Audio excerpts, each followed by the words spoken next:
welcome to the Sunset Safari. My name is Brent Smith. I have Andrew Joseph Francis on camera. We have Jamie and Wium out on foot. And it was a troubling morning for all of us this morning. We were unable to deliver big cats, even though we had tracks. So Andrew and I have made our way up to the northwestern corner, seeing if we possibly might spot where the lions might have crossed. If we have no luck here, we're going to shoot down to where Karula had a duiker kill. So hopefully we get a little bit of luck. And also in final control, we have Kirsten and Nigala. But right in front of us, we have some zebra. Quite a nice little group. It's a group we've seen a few times before. Two foals. I'm just going to sort of try. Oh, no, we're not going to slide. I'm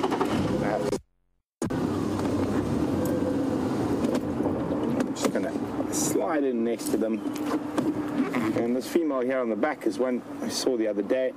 She's got those remnant claw marks on her behind. Quite an old injury. Possibly from lions. There we go, there you go, the rest. One of the little foals about to cross the road in front of us. Now for the worst joke of the evening, there's a zebra crossing. I can hear Andrew shaking his head behind me.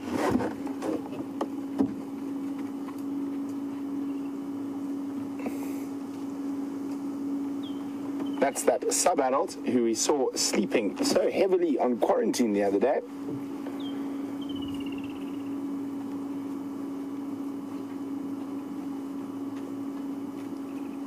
So obviously very chuffed with this nice new grass that little bit of rain has brought out.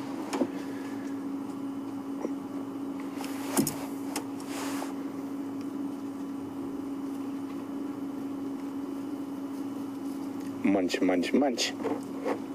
And no two zebras have the same spots, or stripes, sorry.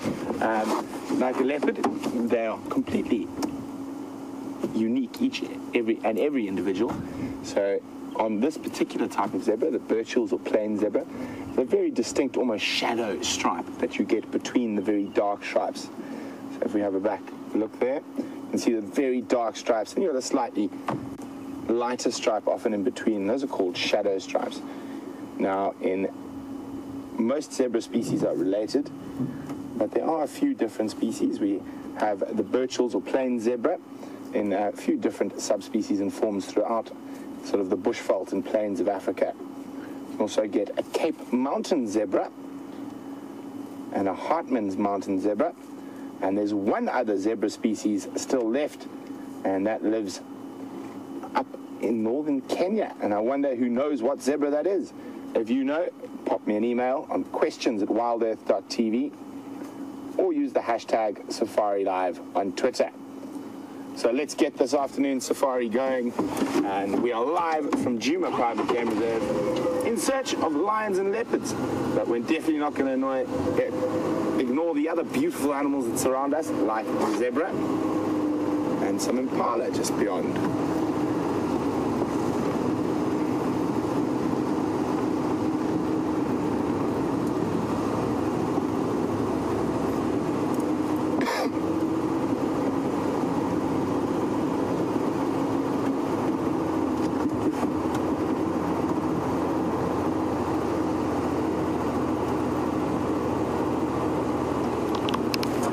So a very warm welcome to Matt Shift Runner, who's a new viewer. Thanks for joining us on the Sunset Safari. Matt would like to know, do we have a Twitter account? We do. The Twitter account is at Wild Earth, but we're also on Facebook, which is just Safari Live. But the hashtag Safari Live, if you want to get a message through to us on Twitter, is the best way possible. If you're on Twitter, otherwise just pop us an email. So just double checking over that area that Scotty and I went through yesterday. This morning, looking for those lion tracks. Sure, seems like it was ages ago. Just making sure there are no tracks we might have missed in that very dark morning.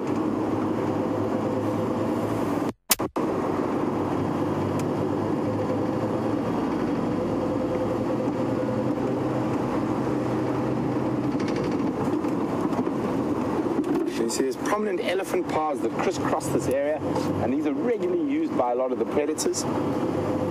Nice highways, so to speak.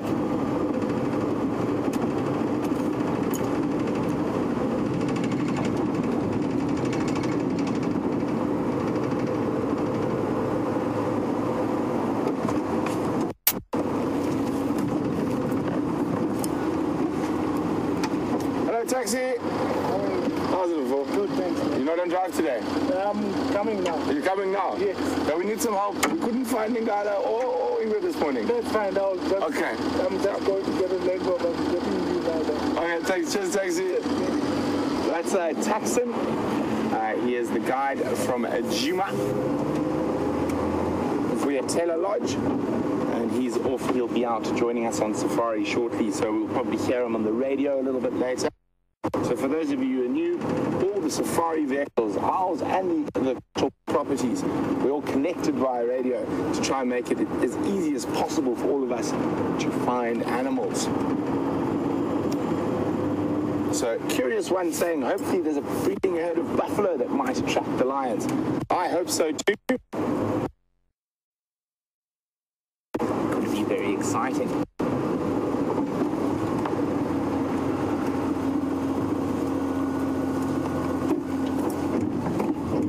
This is the one little section Scotty and I didn't check this morning, so we ducked off there. I'm hoping this is not where they managed to sneak across.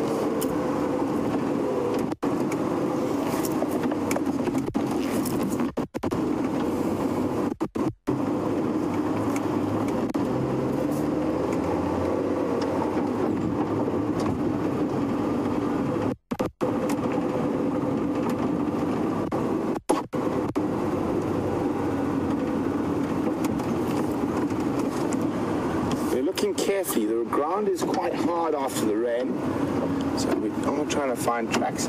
Andrew, you checking that side? Yes. Good man. So I'm thinking, if they had that buffalo kill on our neighboring property, the closest water for them would have been around here. And now we have found an animal that reminds me a lot of Andrew. So if you want to know what a kill looks like,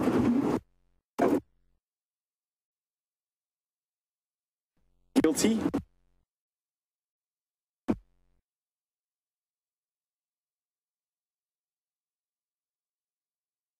Here we go, vervet monkeys. Looking like they're up to mischief.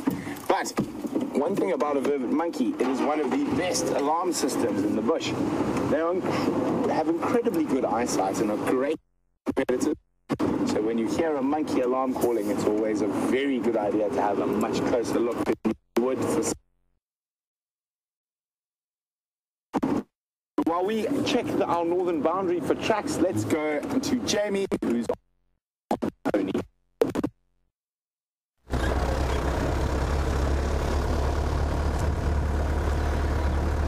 Good afternoon, ladies and gentlemen, and welcome to the bushwalk portion of this Sunset Safari. Bushwalk, you may ask, then why are they driving on the Mahindra? Well, we're following up on those leopard tracks that we had this morning. So Brent was trying to help us find them. It was a male and a female that walked in from our southern boundary from Gowrie, Maine, and wandered through across Ledwood and into Juma. Now, Brent was helping us track on foot while we were driving around on Rusty. The male, it looks like the male crossed out towards Torchwood, but the female remains an unknown quantity, last seen disappearing into the block that I'm heading to now.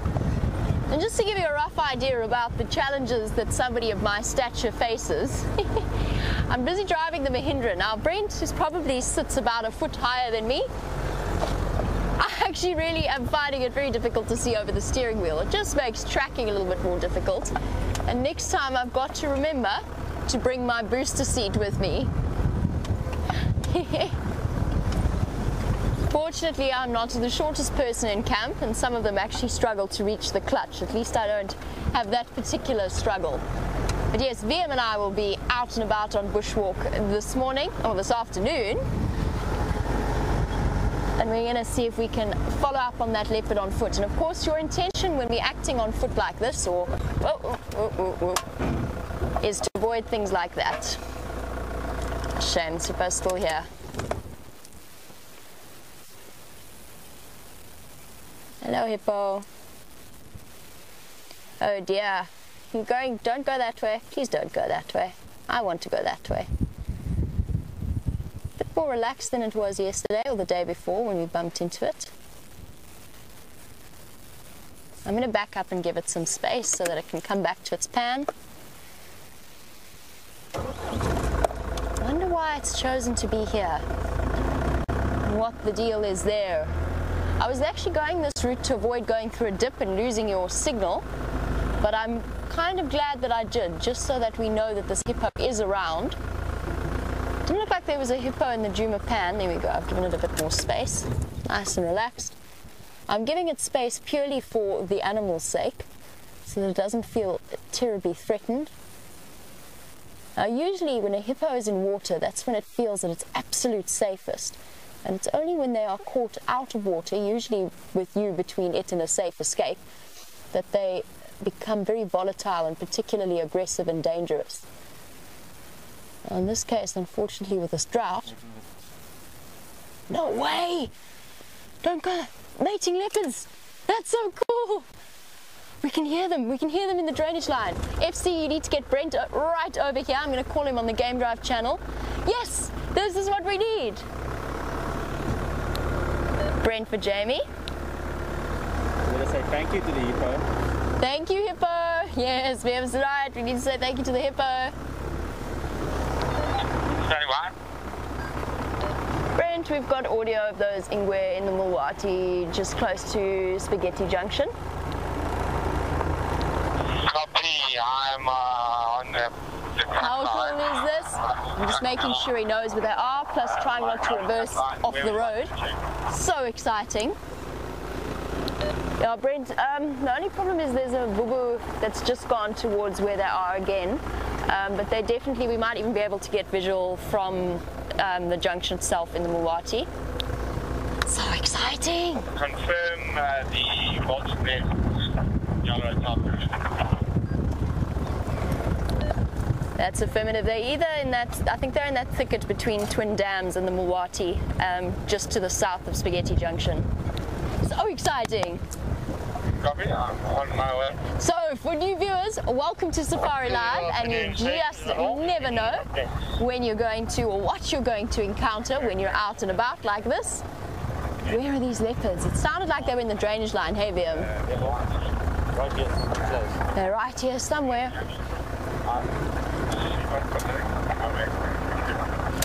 Now, we spoke about it this morning and the sound that leopards make.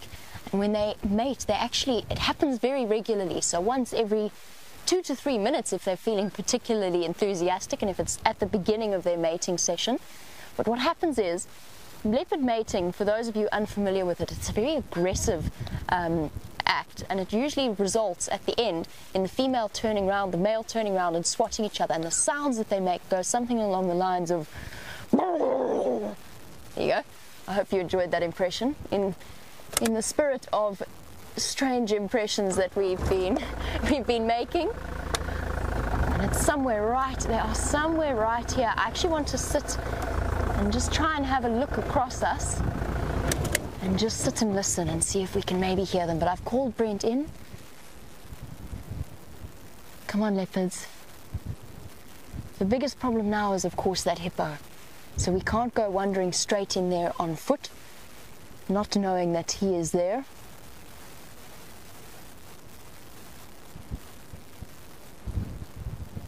One more.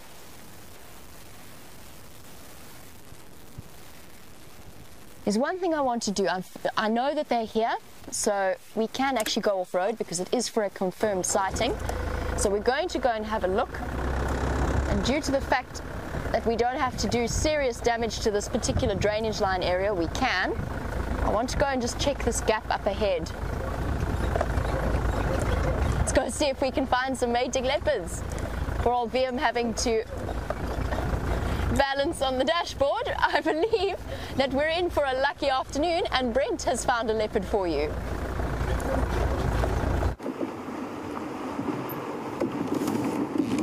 So, welcome back. This is after. We're just racing towards her, and there's this male leopard was walking up the road towards us. It looks to be, I know who he is. Let's see if anyone out there can guess what leopard this is. And if you know, send your answers through to questions@wildearth.tv or use the hashtag SafariLive on Twitter. Big adult male.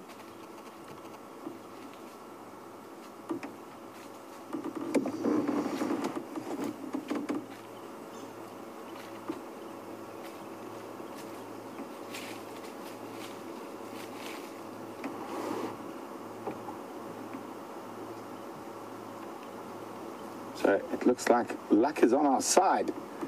I made a joke about finding big cats before we left on safari. Seems like you don't have to be a skilled tracker, you just need a little bit of lady luck.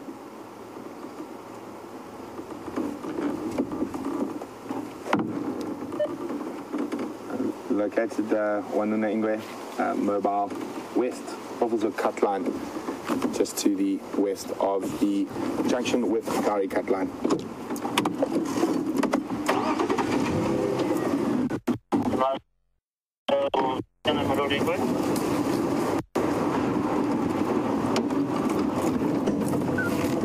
Not just yet. I'll update you as soon as I know. Okay, copy. I'm on to the cut line heading north. I'll give you a shot when I'm a bit closer.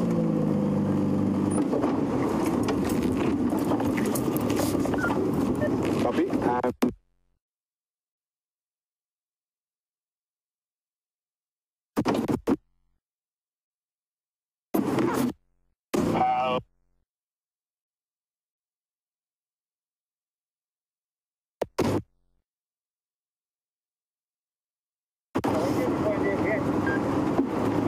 Heading west on Kari cut line from Kari cut line.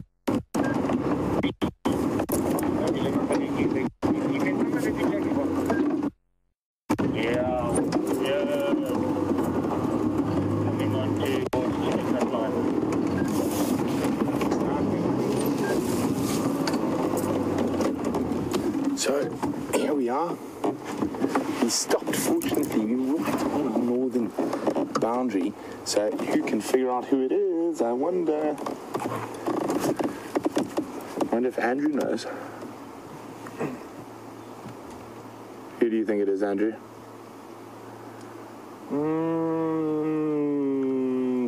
Tingana. Oh, let's see if everyone out there joining us on safari agrees with you or thinks you might be a bit of a nana.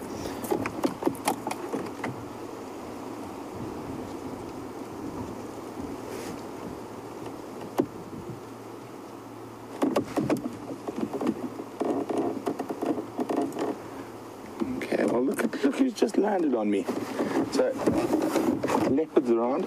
We've got a little forester. The leopard's on the move, so let's leave them off. So a few of you out there seem to think it could be Mvula.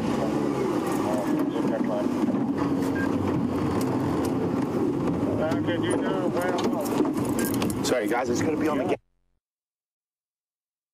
And you're going to have to bear with me a second while I try get out of this edge. There we go.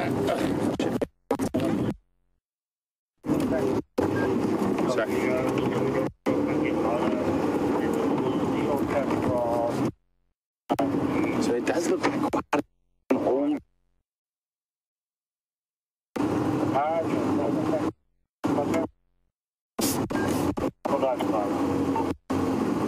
You can see he's walking very slowly. It is, even though it is overcast and cloudy, it is still, but it's 29 degrees 78 from Fahrenheit.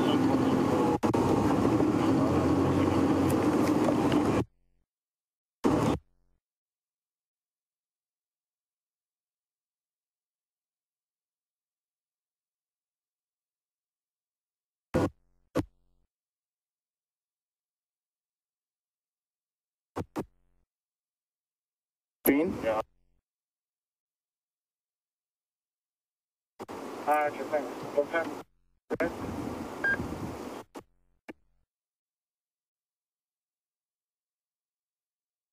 Bad signal area. As he moves towards No audio, but I think it's probably without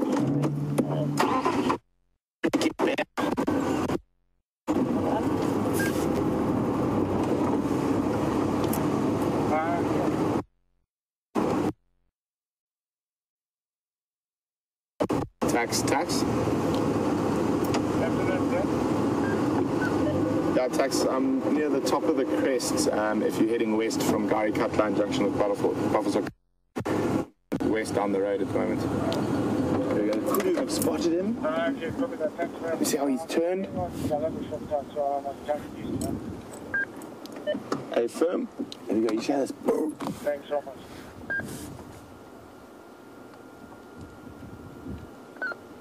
So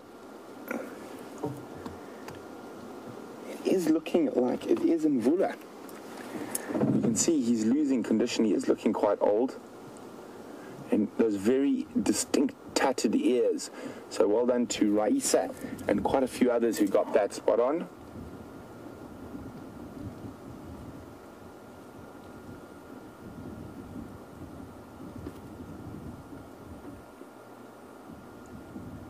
Yeah, I think that is not the same down. So Steph in Switzerland says she's always amazed by a male leopard's neck. Now the reason they've got these big thick necks is protection from fighting. So it is to help. They've got extra big muscles and some extra skin there. So if they do get into a fight, some of their... Oh, listen, those could be really upset.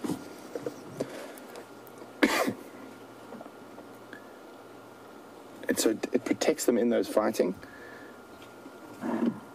Listen to how deep and that kudu bark is.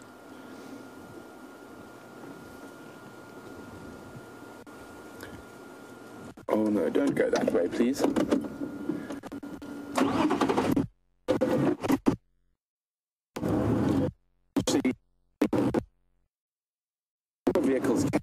Vehicles can. So you call, ask him to. In case.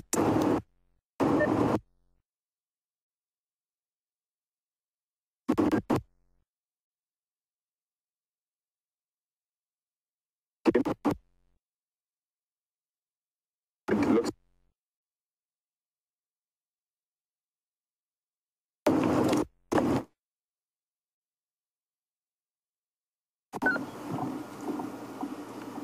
So he's still moving parallel to the road, so we will try to stay with him as long as possible. I really do apologize about the screen jumping in and out in this area. Unfortunately, that is just one of the things that happens. We are live in the African bush following one of Africa's big five, a big male leopard. He is sort of at the end of his tenure, I'm afraid. Tingana, who's a slightly younger male, has basically taken over the majority of his territory, and I think that's possibly the leopards that Jamie heard in the drainage line, and he has looked back to where Jamie is looking for the leopards, and he will try to stay out of the way. Especially in his condition. You can see he's not in the best condition. So he is getting quite old now. He's about 12, I think turning 13 this year, which is old for a male leopard. The oldest recorded male leopard in the wild is 15 years old. So 12 for a male leopard out in the wild is very old. He's disappearing there. Hopefully Tax or Craig get you fast. They can keep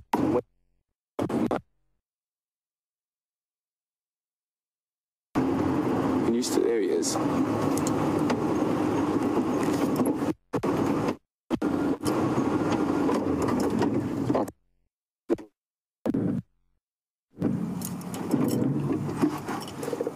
Can you hear that little bird's alarm calling at him?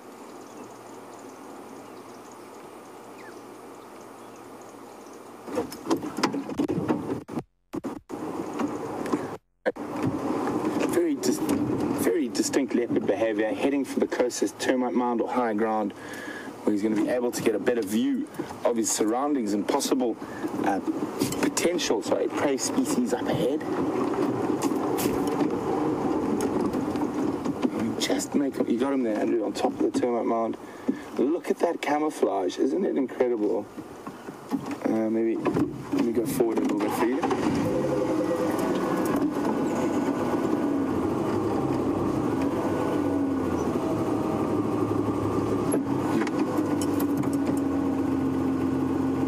Andrew, up to the right. Right corner. There we go.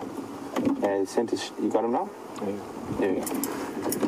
So look at that. How incredible is that camouflage? I mean, he is 50 meters from us, and look how those rosettes just blend in.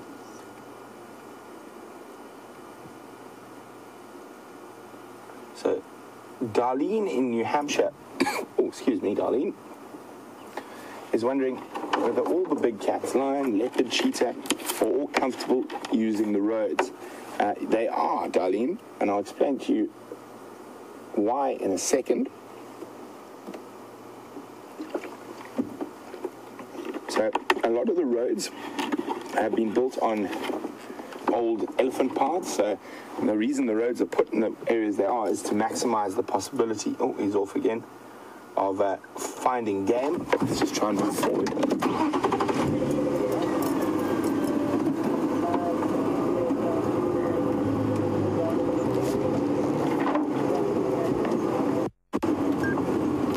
Copy, well done, Jamie. This stingray is heading north. So we'll probably see you just now.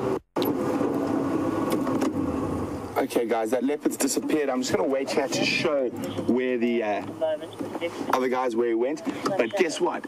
Jamie's found more leopards. It's incredible. Let's go have a look.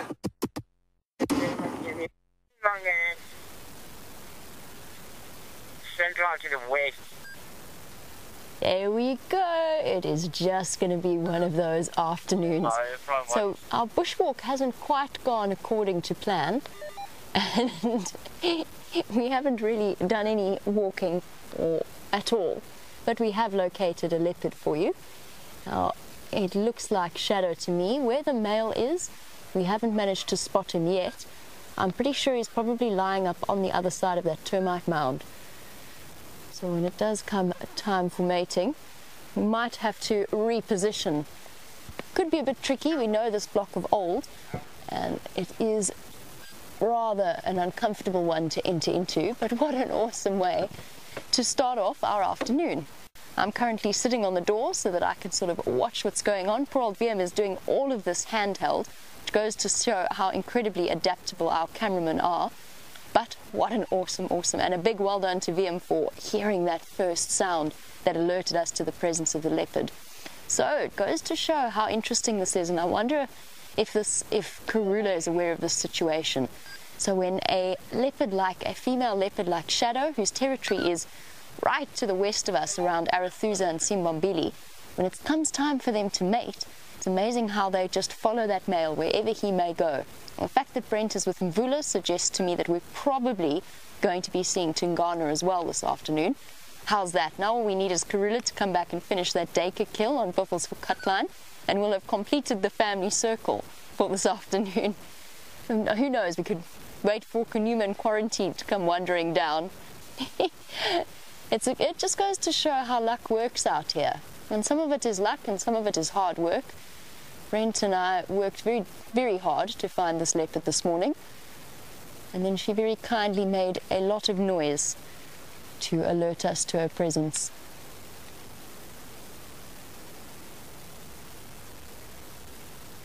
Our hippo, by the way, did come down towards the drainage line as we were entering it. So I'm glad that we didn't have to go wandering through here on foot to find them. Now, as I said, with mating leopards, it can be very varied in terms of how often they mate, and a lot of the time it's determined by the temperature of the day, as well as whether or not, or how far into their mating session that they are. So don't forget that we are coming to you live, so we just don't know what to expect, and who knows if Mvula decides to turn around and come back here and make an appearance. That being said, for new viewers, mating leopards is a fascinating thing. It usually lasts about 5 to 7 days, and they can copulate probably somewhere in the region of about 300 times during that time. And the reason behind this is that the female actually has what's known as an induced fertilization. So although she comes into estrus and is ready to mate, she isn't yet ready for the sperm to fertilize or to have released her ovaries, or her ovums, her eggs. So what happens is the male mates with her repeatedly in order to bring that about, and that's what actually prompts that aggression that you see with mating leopards, that they tend to react to each other very aggressively, particularly when the male moves off the female after he's mounted her. And the reason behind that is he has spines on his penis, which actually cause her a considerable amount of pain, but it's necessary in the entire process of the mating and induced ovulation. So that's what we're listening to at the moment, or we were listening to. I think because it's so hot and humid, she's showing a bit of reluctance. We've actually seen them, particularly with Quatile, when she was mating with Tingana. We saw her mating roughly every 2 minutes.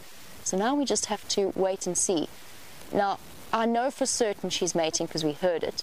But even then, if I were to see her here in the Mulwati, in the heart of Karula's territory, I actually think that I would expect her to be mating anyway. Because it's only really then that those females start to push the boundaries into each other's territories. Since I'm here, I'm going to sit down a little bit, make the wildebeest's life a bit easier, since he doesn't have any kind of tripod. Working under extreme conditions to bring you the footage that we have. And once Brent does arrive, then we will be able to swap places with him and actually go on the walking part of this walking safari. Although at the moment, I have to be honest, I'm starting to wonder whether we might not have better signal than Rusty.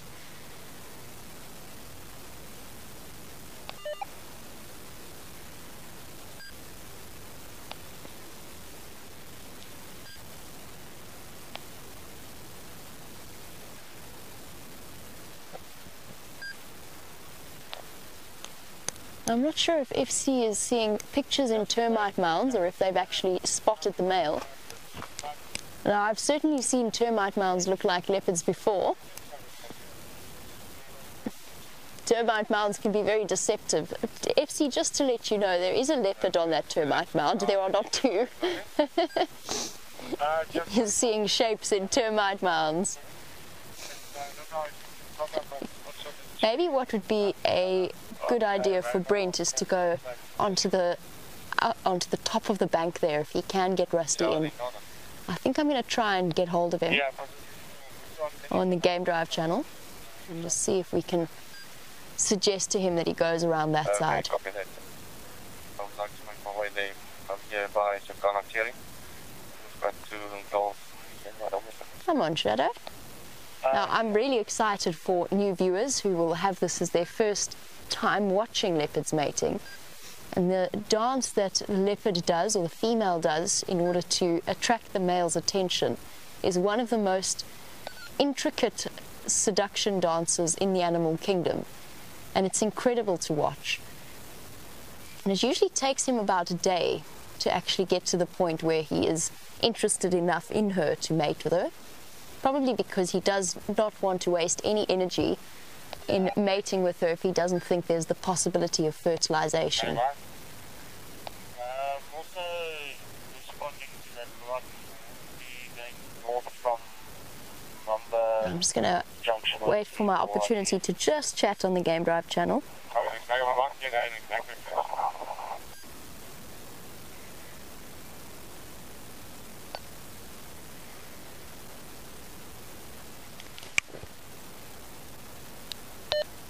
Brent for Jamie. Hello, what's the exact position on my best approach? I am Central Junction West Batter. Sorry, Walter's. She's actually on a termite mound on the eastern edge of the drainage line, right where it gets that steep wall at the Tambweti thicket. And I don't know whether the best approach would be to actually come from either Battalier or Mamba and approach from that block, looking down into the Mulwati. I copy. copy. Were you in the drainage? That's affirmative. Hello, girl. Copy. I think I'm going to take that 2-track that runs on the northern edge of the Moati from Batalia. So probably how far in meters from that junction to that position?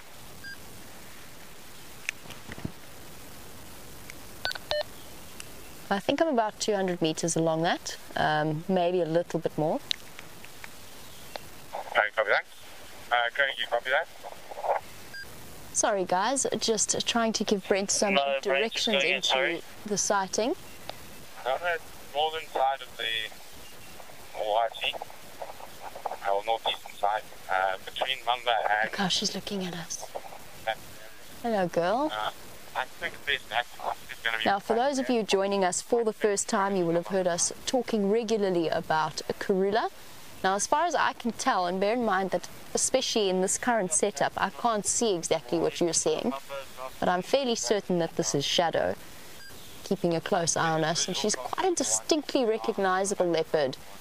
She's got a very short nose, or an unusually short nose to my eyes, and she's a very tiny, tiny leopard, very delicate almost, you could describe her as. Now, this tells us one other thing, for those of you wondering. Shadow is not pregnant, because Shadow would not be mating with Tingana if she were. Pregnant females, to the best of my knowledge, particularly if we thought she was pregnant at the late stages, they do not mate with males. Is she going to get up? She's looking upwards. Just one more opportunity to go onto the Game Drive channel. Craig, just so you know, the best visual is from the drainage line itself. I just think that my daughter's on the other side of the termite mound, so she might move over to him. And confirm that's on the northern, the eastern bank. That's affirmative. I've got no visual of him. Alright, I'm heading east along Mamba. I'll try the eastern bank first, and if no luck, I will come down back to the drainage line. Copy that. Thank you ever so much. Brent, I've also just realized we went past one of those little drainage lines, so it might be difficult for you to cross from the Batalia side. I know that. I've got a spot to cross that. I know that drainage line. Copy, perfect. Awesome. Brent always has a way through drainage lines that people never imagined were actually possible to get through. Ah, that would explain it. Wium agrees. So I'm looking at her, now bear in mind that I can't see exactly what it is you're seeing. And I'm looking at her thinking, she looks like Shadow, but she doesn't look like Shadow. And I've been trying to work that out from while I've been sitting here. And the fantastic news is that this is actually a leopard that I have never seen before. Raisa, I agree with you. And Nikki, actually, who's also put it out there as an option. We think this is Thandi. So how cool is that? Thandi is Shadow's sister, one of Karula's other daughters. And for me, this is a first. Wium, is this your first? It's Wium's first time seeing Thandi as well. So this is absolutely epic. I'm so excited about this. There's nothing like seeing a new animal. And that definitely suggests to me that she is mating with a male here. I wonder who the male could be, because I heard rumors that Thandi was mating with another male around here, so maybe we might even get to see more than one new leopard this afternoon. The story just gets better and better and better. She's showing a bit of reluctance though. She hasn't actually moved from her post on the termite mound, so she might take us a while to figure out who the male is. You're just going to have to stay tuned and find out with the rest of us. This is awesome. I'm so excited. So Thandi, you're a dark horse and a surprise.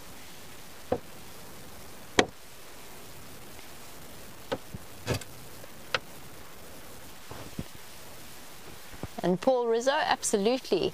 Awesome Leopard Friday is the way forward. We've had Mvula and Thandi in the space of less than an hour. Nope, she's getting up to go. I think this is where we're going to get the audio, so listen closely. I can't get to reposition to where she's going to move to. She's going to go and seduce him. We might see flashes of her dance.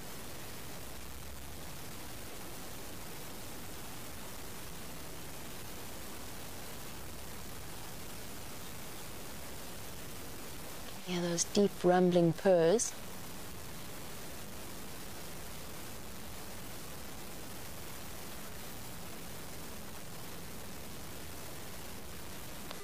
Jamie, yep.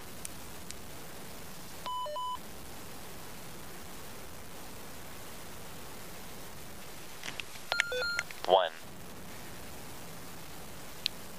Sorry, just stand by.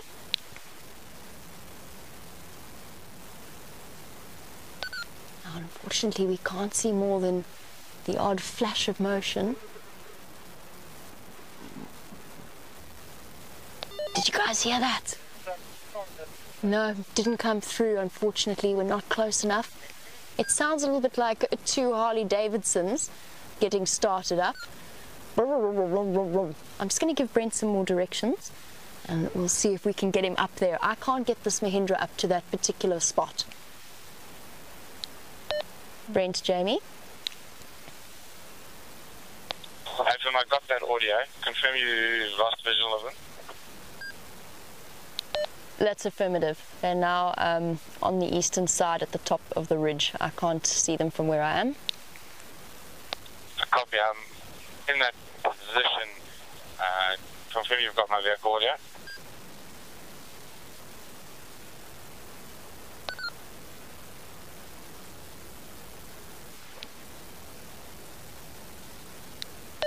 That's affirmative. Yeah, I've got them. Well done. There we go. And that's what we wanted. And that is teamwork at work. Brent has made his way in. He says he has spotted them. He's just currently positioning Rusty so that we can go and have a look from the perspective of the top of the ridge and get an idea as to exactly what's happening and who that male is. And I'm as excited as you are to discover who it might be. So we await patiently, and let's go over to Brent and find out who it is.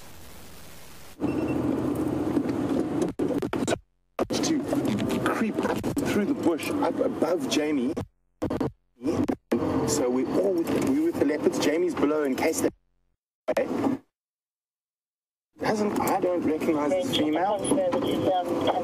Oh, there we go. Jamie just let me know. It's Thandi. And we can't see the male clearly yet. There they are. Look at Tingana. There we go. Look at that. Isn't she wonderful? Another one of Karula's kids, so to speak. Listen to that audio. Hello, madam. Nice to meet you.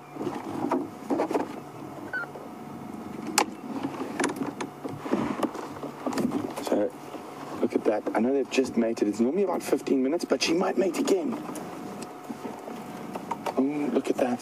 That is leopard flirting at its finest.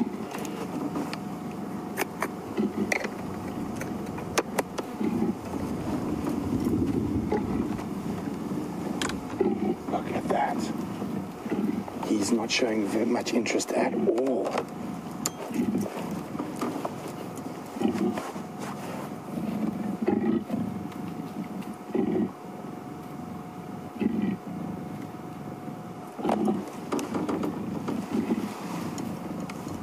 Isn't this fascinating, guys? Brent, coming, Brent. So that is leopard flirting at its finest. Sorry, guys, I just got to be on the radio for a second. Standing by, Craig. Brent, confirm there's a route in off passenger. Hey, firm, Craig, just follow my tracks. There's an old 2-track from an old lion sighting. There is a small drainage line. Just stand by one. Look at this, guys. They're gonna mate again. Look at that. Isn't that fantastic? So leopard mating is very, very aggressive. And And this means the mate, they've just started mating, that they're mating so frequently. Look at her, she's now going to roll onto her back like that. So, I mean, she's right in front of the vehicle, and often you'll notice after copulation, she'll do that to try and make sure none of the semen falls out. And this will happen sort of every 15 minutes on average. Ooh, just like your mother and your sister. And isn't that incredible? She's hissing right at us, and that's very similar to what Shadow does sometimes, and even Krula. So we haven't moved, we're not doing anything, but they are obviously in heightened sort of hormones at the moment. I've just got to chat to Craig quickly. I'll be back with you in a second. Look at that, she's no more than 3 feet from the vehicle, right next to us. Yeah, Craig, if you come off Bateleur right down near the drainage line, you'll see there's a pan there that's got a couple of mnisi lying in it. And if you just keep coming past, follow my tracks, there is a sort of rock, a bridge that crosses through over that little drainage line. And then you'll get my visual just after you cross that little drainage line that flows into the Marti. All right, copy. See if I can follow your text in there. Thank you. Isn't that amazing, guys? So there he is. And you can see that. Sorry to bother you, man. Contact that Mr. Cat What? over Look at that. She's still snarling at us. Sorry, Andrew. I know you're on the mail at the moment. But she's lying there just very relaxed and suddenly giving us a good hiss. So this is the first time I've ever seen this leopard. And so, I know our viewers who've been watching for a long time, who can give me some info on her? How old is she? I know she is one of Karula's progeny, but from which litter, she possibly, I think I vaguely remember her being Shadow's sister.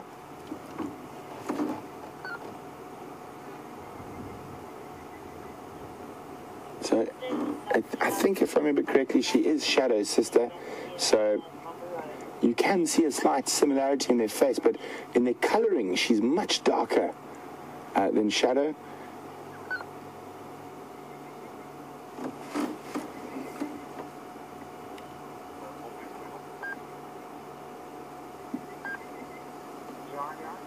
This is really, really interesting, and I know I've been chatting about recently the fact that leopards will actually move out of their natal territories to mate.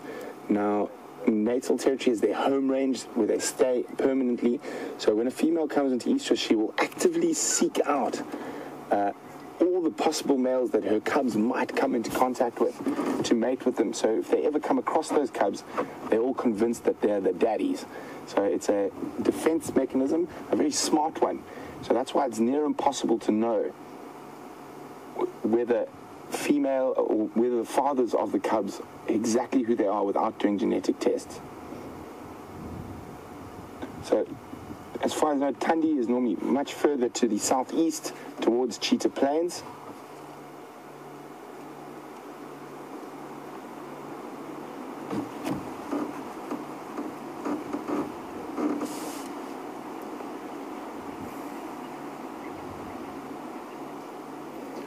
So according to Marisha in Texas, Thandi's current cub is over 1.5 years, and it is a female. So female cubs become independent at a lot earlier age than males. Sorry guys, Craig's just trying to call me. Might be follow the tracks heading back east. Okay. And so they become independent from anywhere from 1 year to 1.5 years. So it would definitely be time to mate again. And I'm not sure what her new cub or her cub's name is, but what we can do is Craig, who's from that part of the world, is on his way to join us in the sighting, so he might have some more information on that cub, so I'll ask him as soon as he gets here. So I'm excited. You hear that click, click, click? That's just my camera shooting away. Always amazing to see a leopard you haven't seen before. They're such exquisite creatures.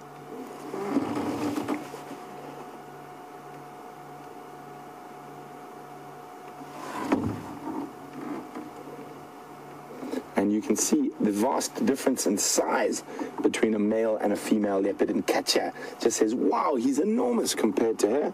He is a lot bigger than her. And he's actually sleeping with his head on a log at the moment, being quite lazy. So we do know there's another vehicle about to join us in this sighting.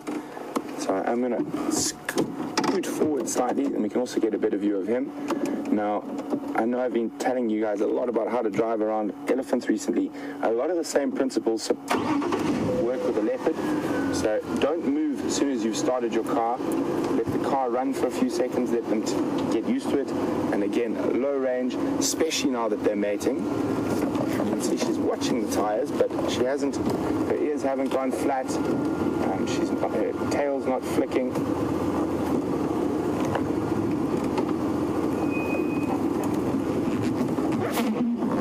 She's giving Andrew the evil eye.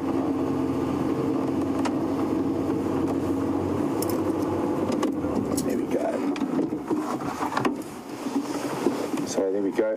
So we've just moved. We have been the only vehicle here for a while, but I do know the other game drives are coming, so we want to make sure we position so the other game drives can also get a great view.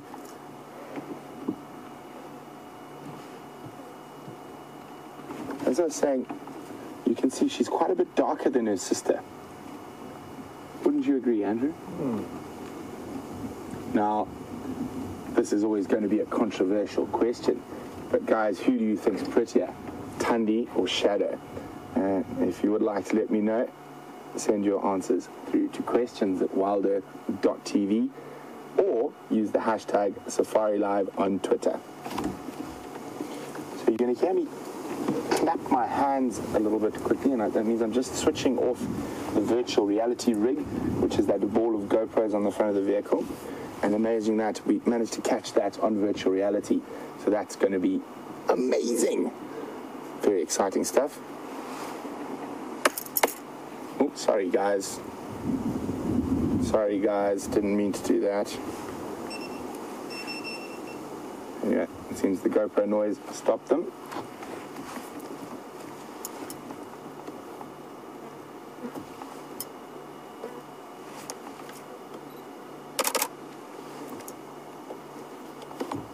And you can see, if we have a look at the male, now we've seen 2 male leopards today, and that's not 2 big male leopards, and that's not something you see every day. And you can see, look at his ears, look at his face. He looks in a lot better condition than the male we saw earlier. The male we saw earlier is Mvula, and this is Tingana.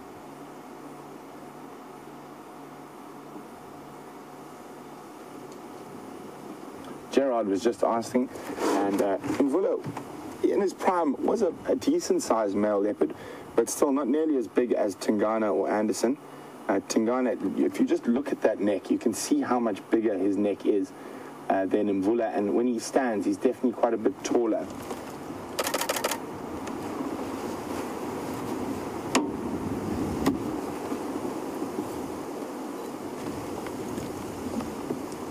This looks like he might have spotted something behind us. Oh, here comes the flirting again.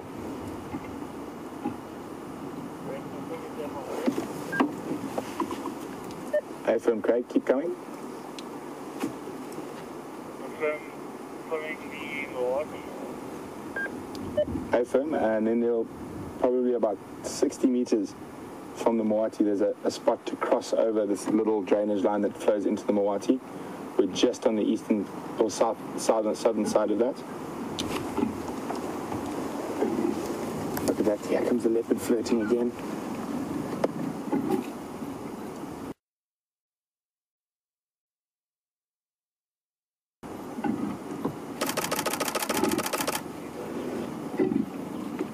Oh, look at that. And you can see male leopards often show great disdain. And the female often has to almost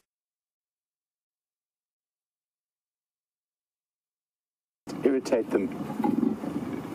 Listen to how deep that growl is.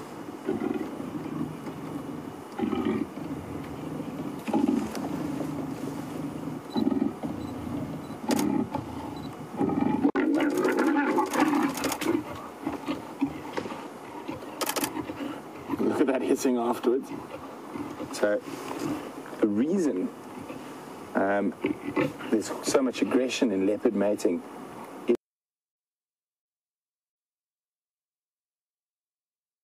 is because the male's penis is barbed, so it actually hurts. And when these copulations are this aggressive, it's generally very early on in the mating. So it's probably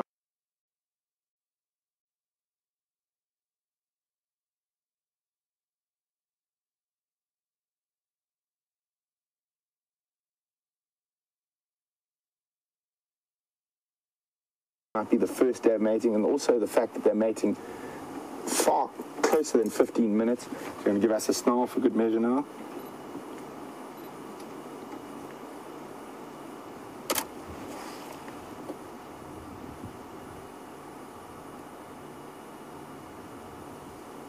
So just a quick little message from the wonderful Jamie who found these leopards. She says she's extremely jealous and regrets her decision to walk immensely. I'm sorry, Jamie. Andrew and I did say we had a good feeling about cats today, didn't we, Andrew? Mm-hmm.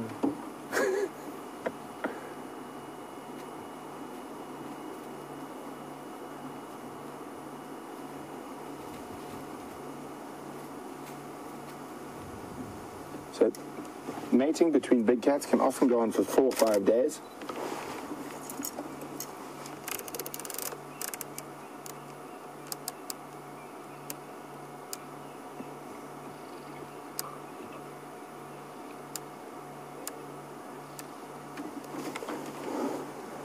And the males are very tired at the end of it.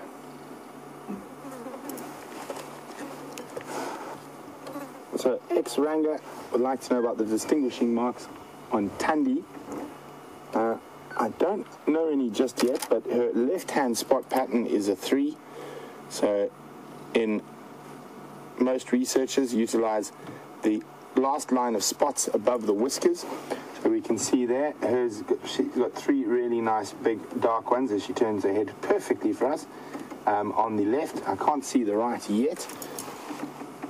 I should have a photo there. And it looks like she's a 3-3. Looks like the right is also 3.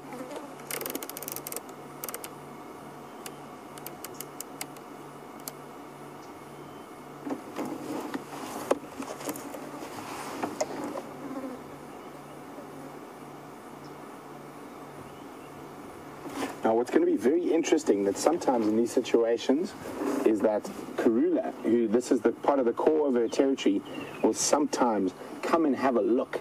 And we've seen that before. Stephanie would like to know whether Thandi is smaller than Karula.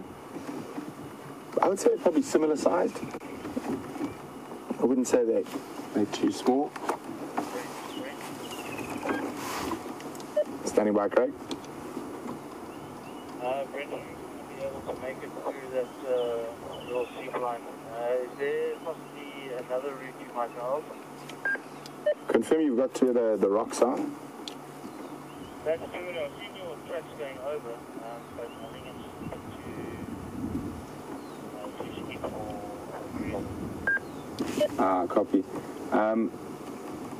You could try from Mumba. I'm not sure how thick the block is from that side, though. I've never really been too far beyond in a vehicle from where I am now.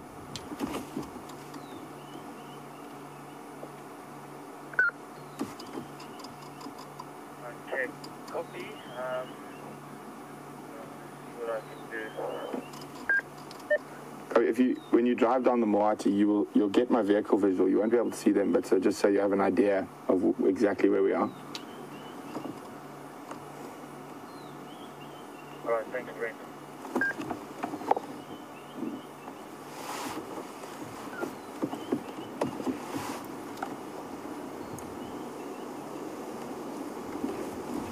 Sorry about that, guys. Craig's just trying to get his way in here, and unfortunately his car's a little bit long, and that is one of the joys of these little vehicles we use.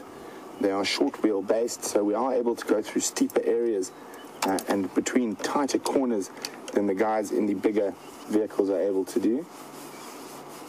It's what makes them quite ideal for what we do.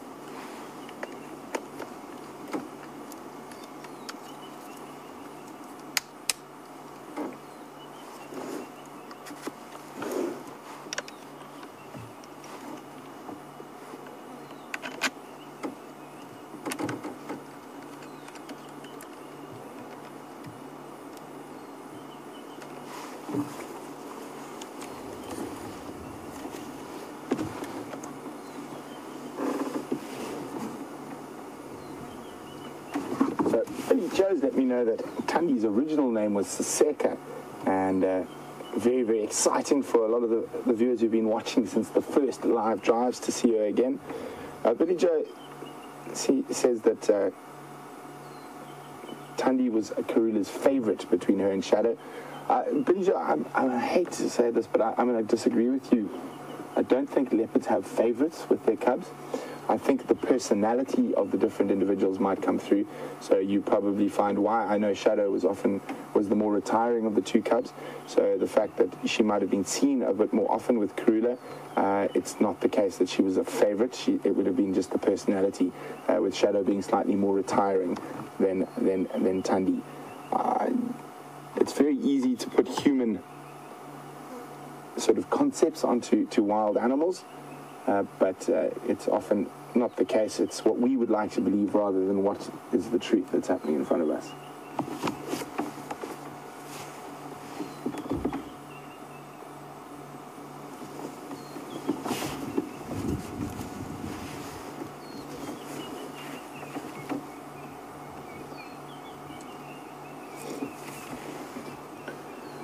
So we saw Mvula a little bit earlier. Actually, while we were rushing to give Jamie a hand in this area, and Terry in New York would like to know how far is Mvula from here. He's not too far, probably about 2.5 kilometers as the crow flies, but he can definitely hear this. I could see him looking back this direction, and he kept moving away. So although he would love, obviously, to spread his genes some more, he's not going to risk taking on a leopard that's in such great condition as Tingana. So there comes Craig. Let me just let him go. Craig, I'm above you now.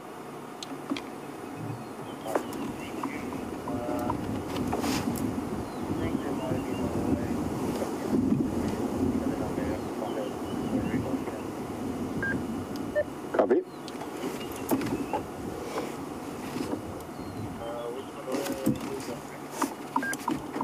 That's Tingana and Thandi.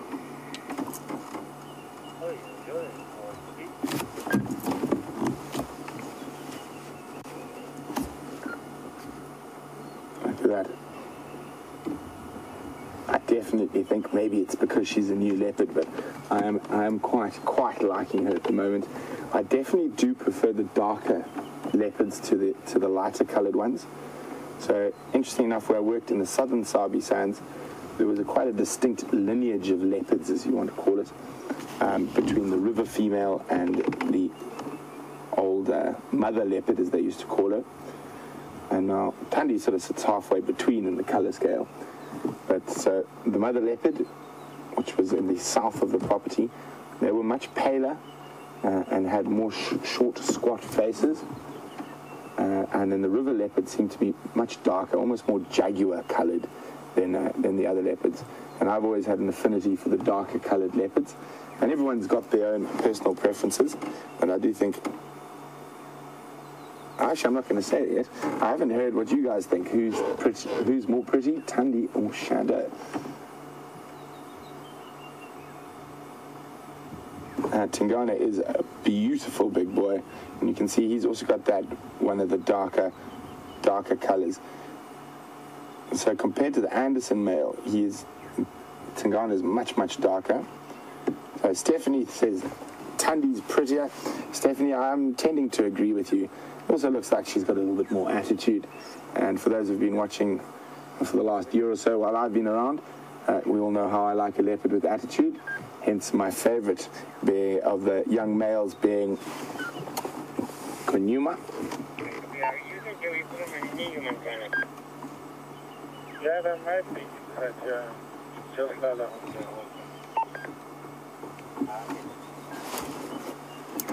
So it shouldn't be too long, possibly before the next copulation.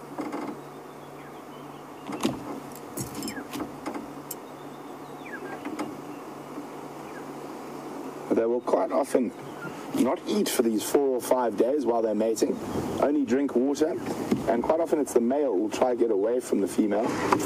But I'm just going to move the vehicle slightly just now. Mercedes was wondering when hunting and eating happens, and that was Mercedes after the mating. But that's normally short as 3 days, as long as 5 days, and normally on average around 4 days.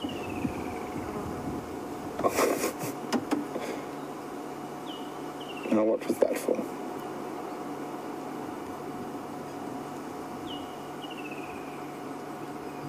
She does have slightly similar facial features to Shadow.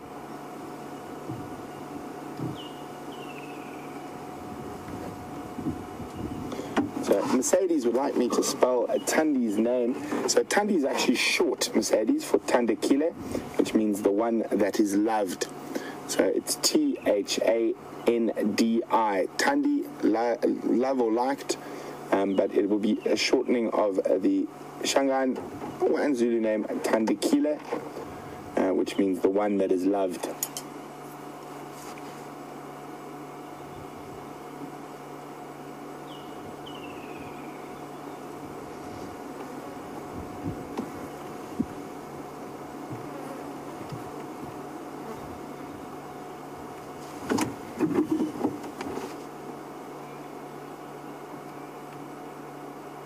So with leopards, most of the sort of initiation of the mating is done by the females, but we'll be keeping a close eye on what's happening here. While we do that, let's go and jump across to the wonderful and very clever Jamie, who actually found these leopards for us, who is finally, after a leopard deviation, on foot.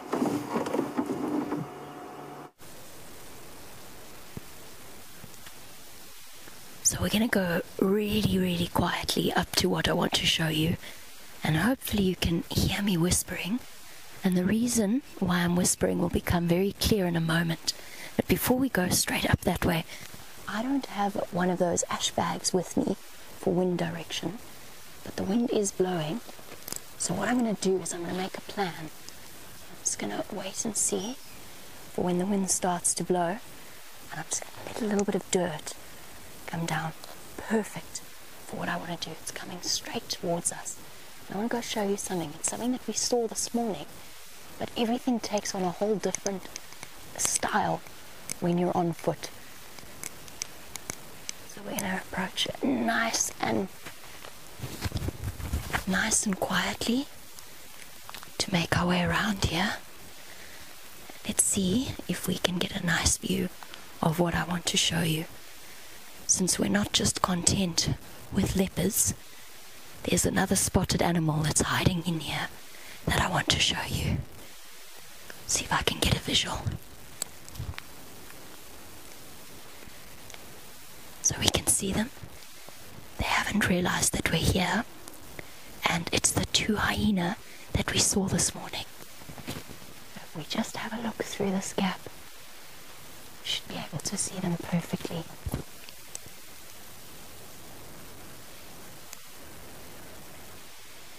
The hyenas are hiding down there. Now this is the injured hyena that we saw in the fight the other day. And if we just go sneak around her. Oh, she's going to duck down again. She lifted her head up. She hasn't realized exactly where we are, but she has lifted her head up. She's shown a little bit of sign of us being aware of our presence. Gonna stay down. There you go. You can see her. She's been spending the whole day here, hiding by this pan. And it's so nice to see her. It's the first time I've seen her since she was involved in that fight a couple of weeks ago. Looking much healthier, no longer limping. And with her is the sub-adult cub that we think is hers. So she does have one of the cubs with her, and they've spent the whole day on this hot, humid day, maybe about 200 meters away from those mating leopards. As I said, approaching on foot is very, very different, because we don't want to startle or disturb the animal. That's the whole idea, and that is actually where most of the skill in walking comes from, particularly if you're approaching. Now, the hyenas out on Djuma are quite relaxed with people on foot, and in fact I've had them follow me before while I've been out tracking. But because of the nature of this particular hyena, because I know her backstory, I don't want to disturb her at all. So what we're going to try and do, now that she's relaxed a little bit, I'm just going to try and move slightly further, put the bush between us and her so that we don't disturb her with our view, and I'm going to try and show you the sub-adult. You can go. Just put her head back down. Now, the one thing when you're approaching predators on foot is that most important is that you don't let them smell you. So that's kind of what we're trying to avoid. So even if they are aware of your presence, their reliance on their sense of smell is so intense that they don't want to, that as soon as you are, this is what's happening. The wind is gusting around, so that's changing direction round and around. And I think it might make our approach from this angle a little bit more tricky. I don't think we're going to manage it without disturbing them. And of course, I don't want to do that. We don't want to have any kind of a negative impact on them. So we're going to have to just leave that as our little cameo link. I don't want to disturb her anymore, especially because we know she has been through that fight, and I don't want to have to cause her to get up and waste energy running away. So what I'm going to do is I'm going to send you back across to Brent so that I can move away from here quietly, and we'll catch up with you very soon. So, welcome back. They haven't moved from where they were when you jumped off onto foot with Jamie to go have a look at those hyenas taking advantage of that wonderful mud wallow. But I think we should be getting quite close to the next mating. I forgot to take time the last time they mated, but we can see what average time it's going, but they did mate quite quickly those first 2 times.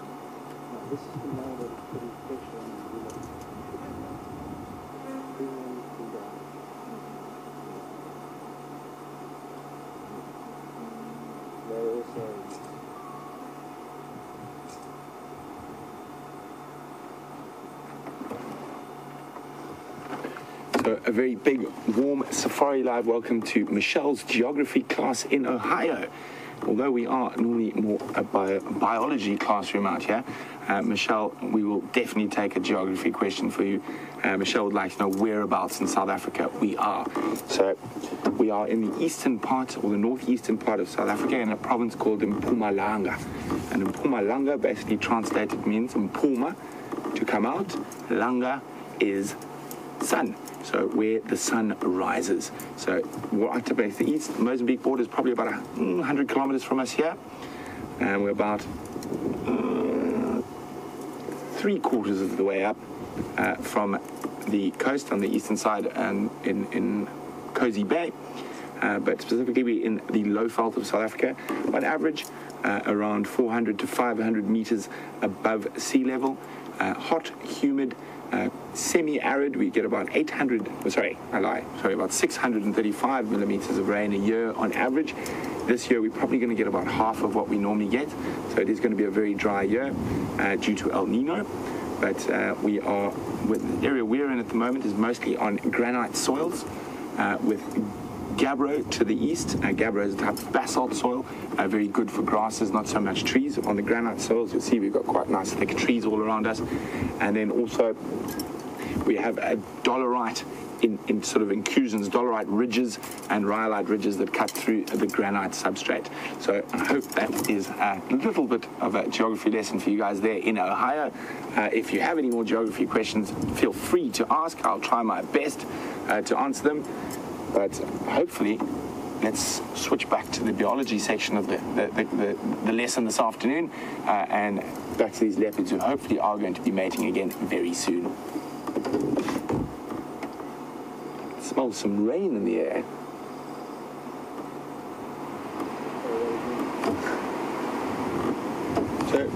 Craig is here, and I said I would ask him about Thandi's last cubs, and she does spend more time down in Craig's neck of the woods. One male Ages. So it was a male cub. for 3-4 months. Okay, there we go. There's Craig. Hello. Oh, Tingana moved. That might sometimes incites a little bit of passion in the ladies, but not this time. So Craig says it was a male cub, not a female cub, and it hasn't been seen in 3 or 4 months. So it's obviously dispersed. You can see Mr. Tingana has found himself a really nice pillow.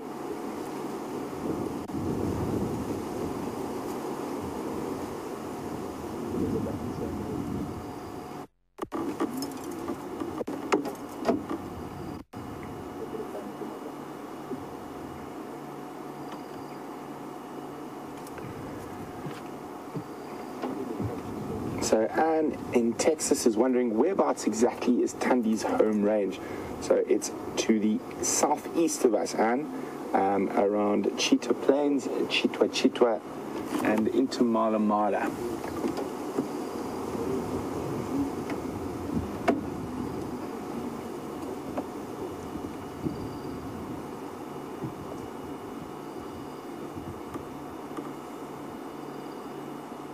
We're looking at the calm before the storm. For those of you who might have joined us a little bit late at the Sunset Safari, we are with a mating pair of leopards.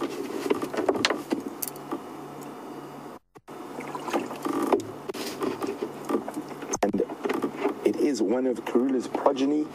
Her name is Thandi, which is short for Thandikile, the loved one. And she's moved out of her natal range to mate with Tingana, who is lying up next to her. And she is the litter mate and sister of Shadow. So quite nice to meet the other first member of Karula's first litter.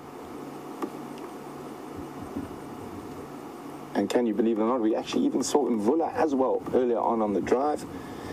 He is probably about 2.5 kilometers to the north of us at the moment.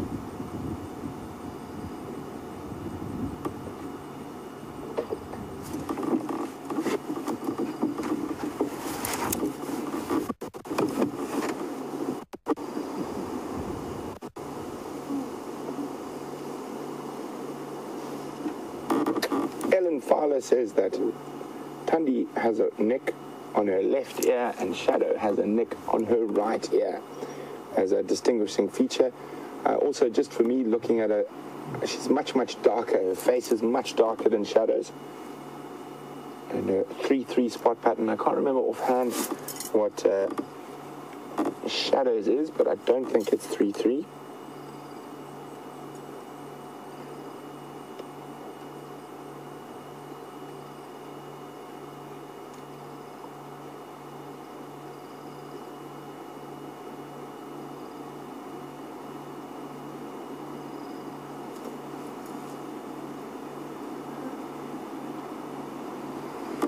So I'm trying to remember now.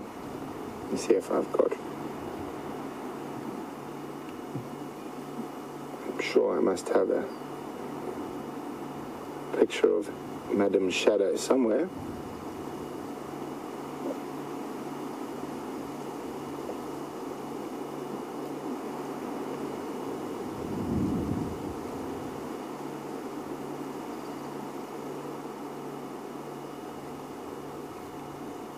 So there we go. Shadow is a 3-4 for those who are interested. So Thandi's a 3-3. And have a look here. I've got a picture. So on the right, Shadow has a 3 and then a 4, including a very small one there. So Shadow is a 3-4. And you can see a little bit of resemblance in the face, and you see how much lighter Shadow's face is than Thandi's. If we have a look at Thandi now, can see much darker in the face.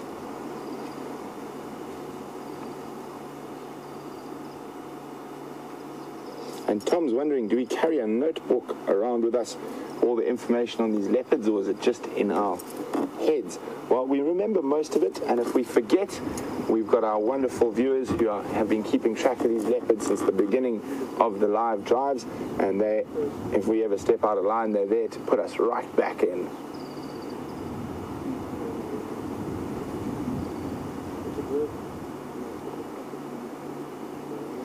So, can you believe it? When I was tracking this morning, helping Jamie, I was following these tracks just before the end of drive. I probably turned around 150, 200 meters from here. Should have kept walking. So we're right on the top side of the Mawati, a little river system that flows through the center of Djuma. You can just see the sand through there where Andrew's showing you. So we're right on the top of the eastern bank.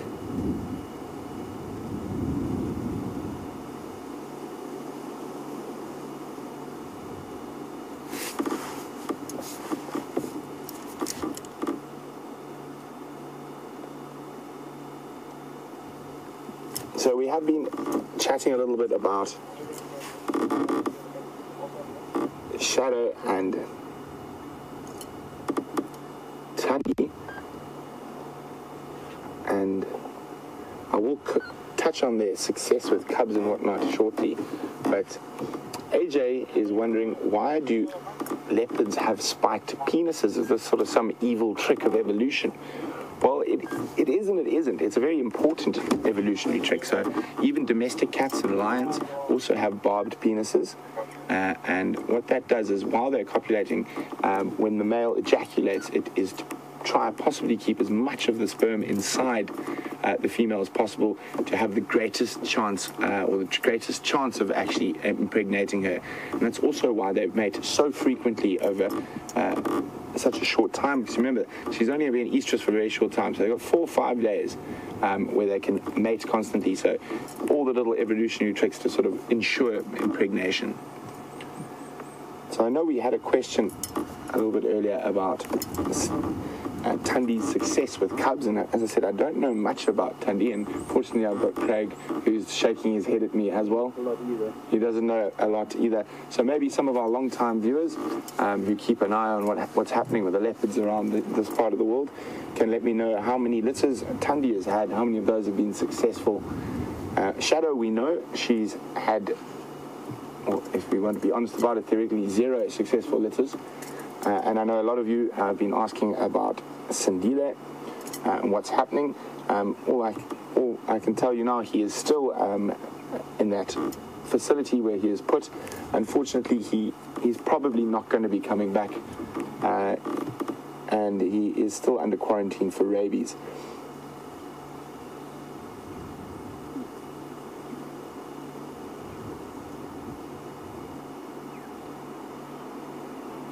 Of course, very sad for a lot of us. He was dear to a lot of us here. We spent many, many hours with that young man.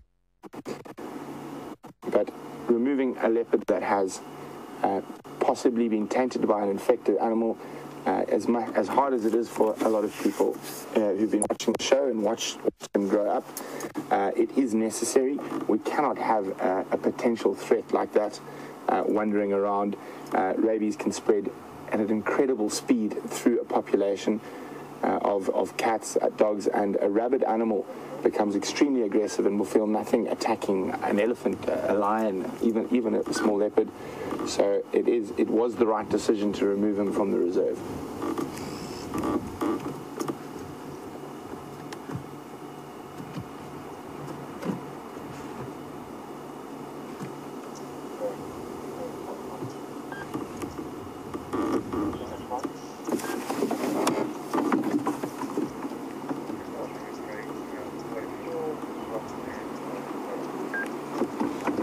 So she's starting to do a bit of grooming. Hopefully that is going to be a prelude to a bit of flirting.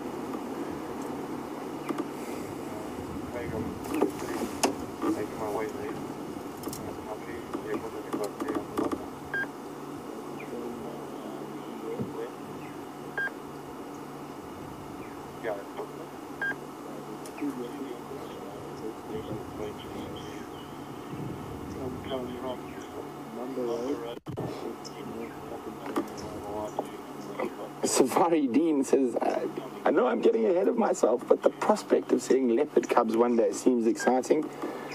I agree with you wholeheartedly, Safari Dean, but unfortunately, probably not going to see too many of Thandi's cubs. As I said, female leopards move well out of their natal home range to mate, and oh, you never know what could happen there. But still another 3 months. They got just between a 90 and 102 day gestation period. But one must remember, leopards in the Sabi Sands specifically, the cubs have about a 70% mortality rate before they're a year old. Lots of things are dangerous if you're a little leopard. And obviously, the mother often leaves them alone about for 3 or 4 days at a time while she has to hunt. There we go, guys. Here comes the flirting. Look at that. She's going to try inspire him to move. Isn't that incredible? Watch how she moves around. She'll try to put her tail almost in his face. And you can hear that deep growling. Oh, she doesn't put herself in the best position there, but there we go. Unfortunately for us, just on the other side of the log.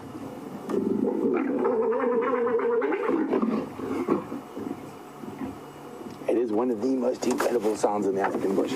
Doesn't quite sound like anything else you will ever hear out here.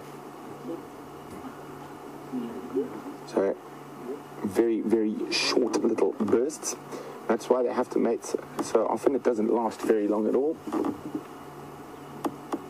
See how she's rolled onto her back now, trying to make sure the semen stays inside.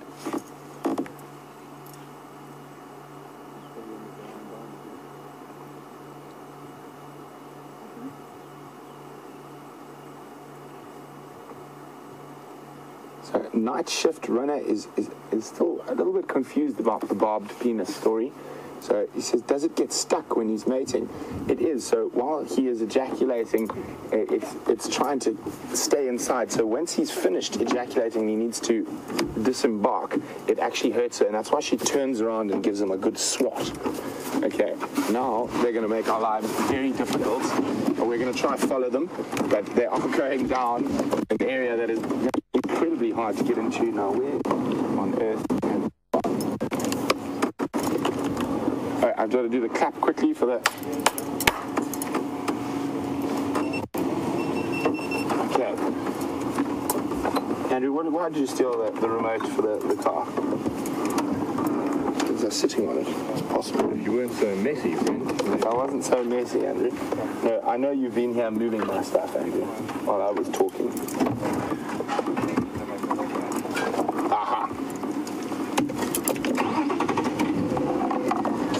Let's see if we can find a spot.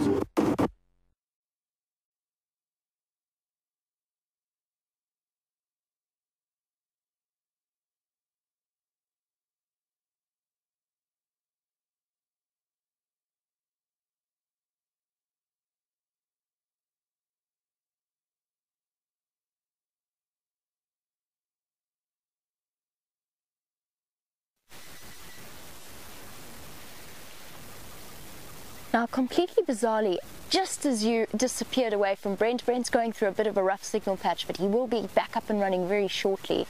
But I think I just heard a lion roar. There's a lion calling from, I think it's across at Torchwood. We're actually at Dinyala Road North, which is probably the one and only time that at present you're ever going to get to see this particularly beautiful area. I'm specifically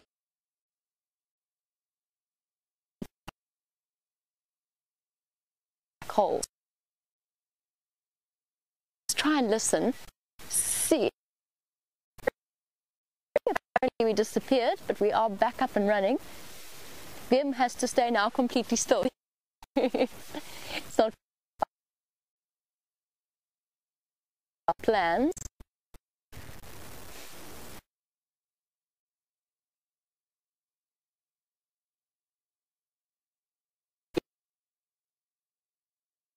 And see what we can find. Wium can manage to navigate his way around the drainage line. So we've mentioned before, drainage lines are spectacular places to come and wander through because they have so much most beautiful trees in the world, in my opinion. And Yonder Road North is actually my favorite road in Jima, to be completely honest. We just don't always get to put it on camera. Let's go have a look at this incredible drainage line system that's along here. See if we can find a nice clear path through, and I'll show you what I mean.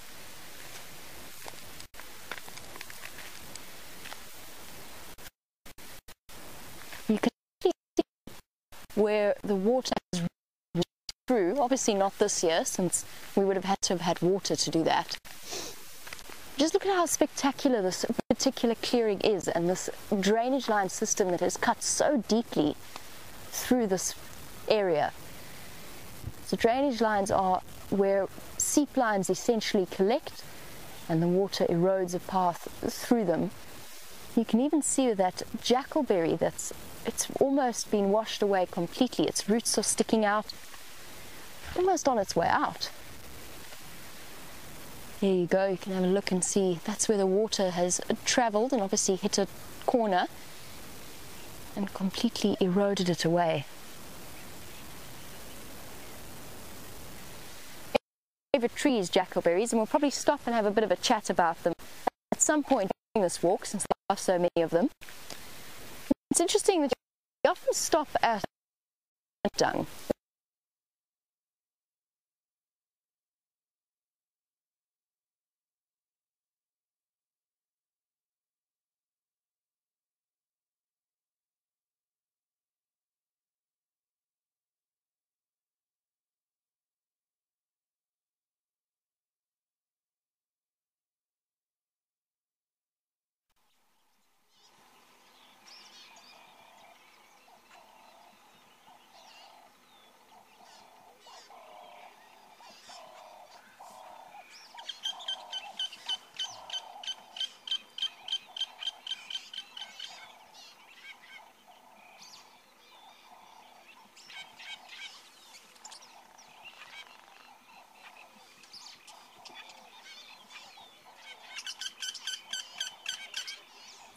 Hello everyone. Being out in the bush and being out there live has its technical challenges. We're experiencing some of that now and are working on it as fast as possible to get it sorted and get you back on the vehicle with us.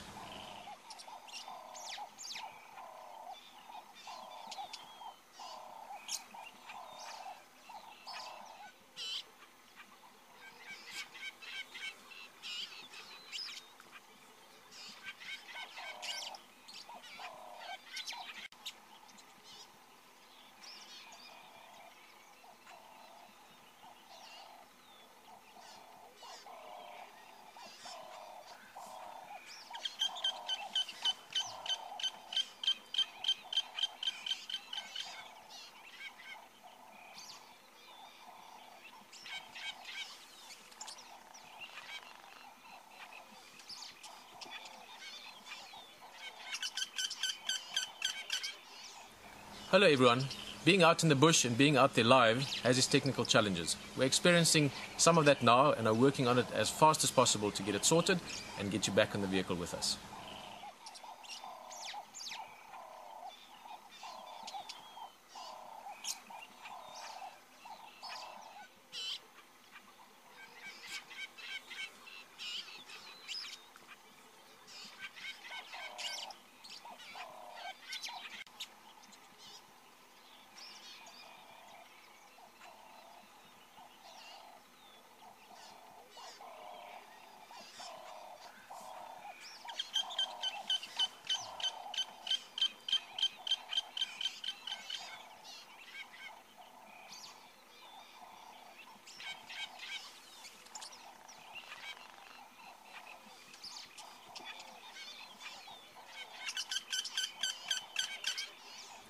Hello everyone.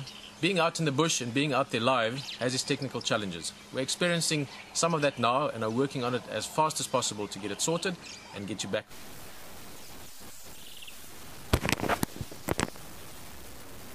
We are so sorry about that. It seems as though Brent is black screen as well. It's the price we pay for leopard sightings in drainage lines. But we have happened to encounter one of the biggest warthogs I have ever seen in my entire life. Which is why we're not back on foot. We raced back to the vehicle to drive us out of a bad signal patch. and came upon this particular site. This warthog has the most enormous tusks. Come on, boy. I need you to come out to show everybody how exciting you look. And two female Inyala nibbling away next to him. And poor Wium is perched and balanced now on the back. He's still got his backpack on. We did such a mad race in order to try and get onto a good signal area so that we weren't on a technical loop for too long. And unfortunately the gremlins are playing a bit of a role this afternoon in both Rusty and the bushwalk. Well, I think since we are here and we have the opportunity, I might just pull off the road and we can take a bit of a stroll about from here. Try one last time to get you a good view of that warthog. Oh, it's lying, it's mud wallowing. Oh, it's just got up as we stopped. A little bit skittish, as you know our warthogs generally are. They tend to get a bit uncomfortable. Okay, well, how do you feel about walking here, Wium? You might have to watch a slightly ungainly dismount from the vehicle. I'm going to jump out so I can help Wium in this particular case, so that he can manage with an extra pair of hands. And oh wow, well done, Wium. I didn't even need to help him down. And now that we are down, apparently Brent has picture again and he still has the leopards.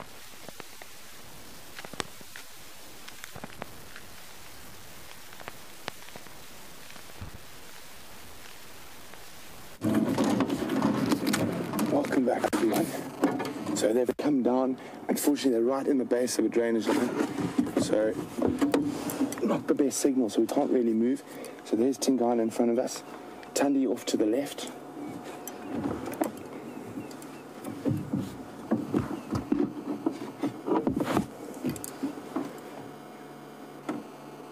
So it's probably been a long time since Thandi was this deep in the area she was born.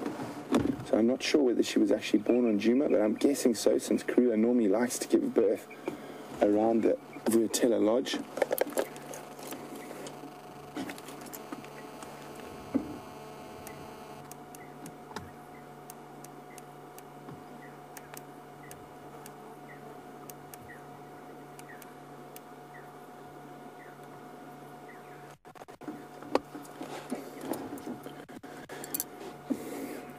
So Robin would like to know if I think Tingana is sterile, since he's done a lot of mating and we haven't got any cubs yet.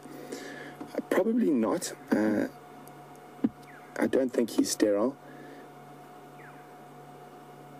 He's probably the father of Sindile, just from the territory that Shadow spent most of her time in. But I don't think he's sterile. You must remember that the females also are part of that, and they don't get pregnant every time they mate. So they could go through 3 estrus cycles before they actually get pregnant. And that's why the male leopards have the barbed penises. The females immediately go lie on their back after mating. It's all these things to try ensure impregnation.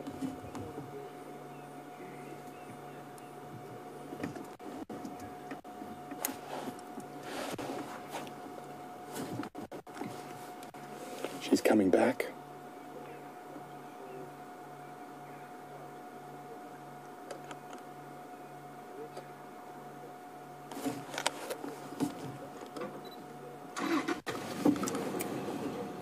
And the flirting's about to start again.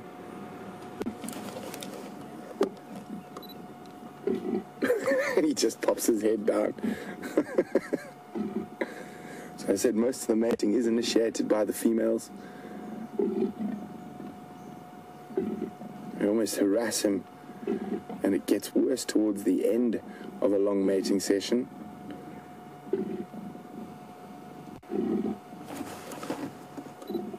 There we go.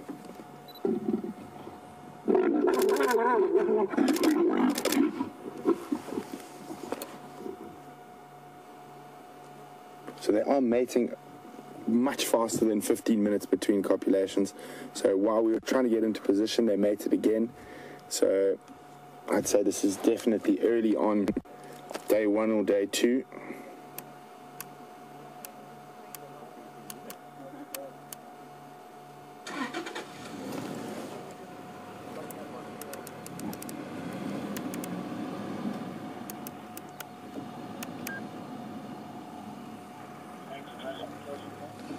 Look at that.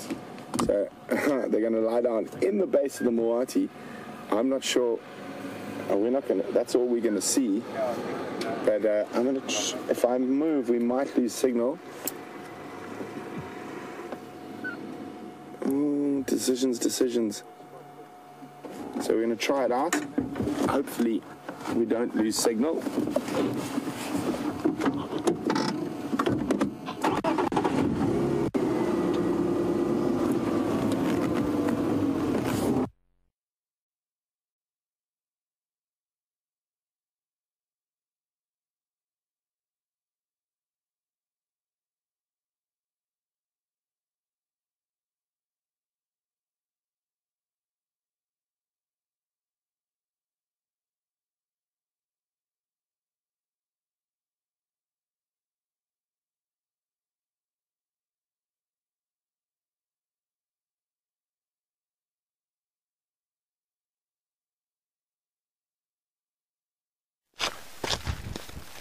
Now, unfortunately, it seems as though Brent is struggling with a bit of a problem with his signal, but as soon as he comes back up and he's still with those leopards, we will go straight back across to him. Fascinatingly enough, as we're making our way towards Buffelshoek Dam, it's raining.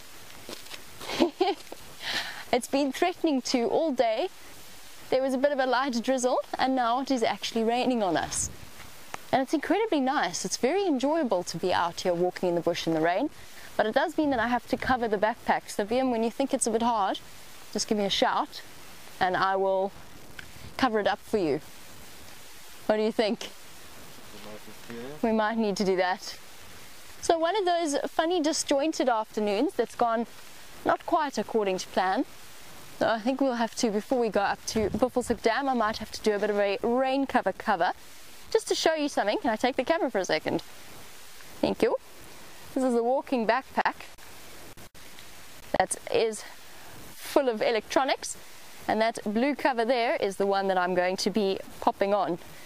So I'm going to hand this back to Wium so he can show you the beautiful scenery, my camera skills, and I'm going to try and figure this out without unlatching the entire design, which I don't fully understand. There's some bungee cords around. There we go. This is the absolutely emergency rain cover, if we need to pop it over the camera. So we can just shove it in there if we need to. And then we've got our cover here, which is one of those amazingly versatile little things that pops out of a very tiny bag. Oh, let me see if I can figure out how to fit this on Wium so that he doesn't get any electronics wet. Tuck it around. Tuck that down there, tuck that in there. That should be okay. What do you think, Wium? We got it. Can't really see. You can't, yeah, no. Well, all the important dangly bits are covered. That's how you protect things from rain, isn't it? Yeah. I'll keep hold of the really subtle emergency camera bag for emergencies if it does start to get heavier. And of course now, as we've done that, the rain has started to stop again. So let's go see what mysteries Buffelshoek Dam holds for us. Now I figured that since we can't do Nyala Road North, it's not unheard of for Karula, when there's another leopard in her territory, to actually try and make her way towards where that leopard is and watch what's happening, with a sort of disgusted look on her face, apparently. This is what I've been told. And female leopards do. They don't appreciate interlopers in their territory, but with a male involved, she's not going to be up to challenging Tingana. Males are particularly protective over the females that they're mating with, and thus she's not going to in any way challenge the presence of her daughter. Let's see what's around here.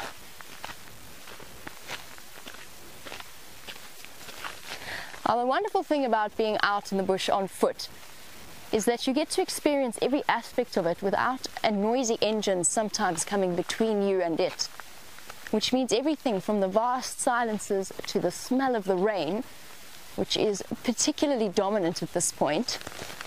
Also means that we can wander across the Buffelshoek Dam wall without any fear of collapsing down into the middle of it.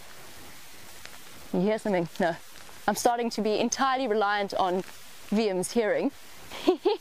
Since he's first heard the leopard. There's one absolutely terrified Franklin over there.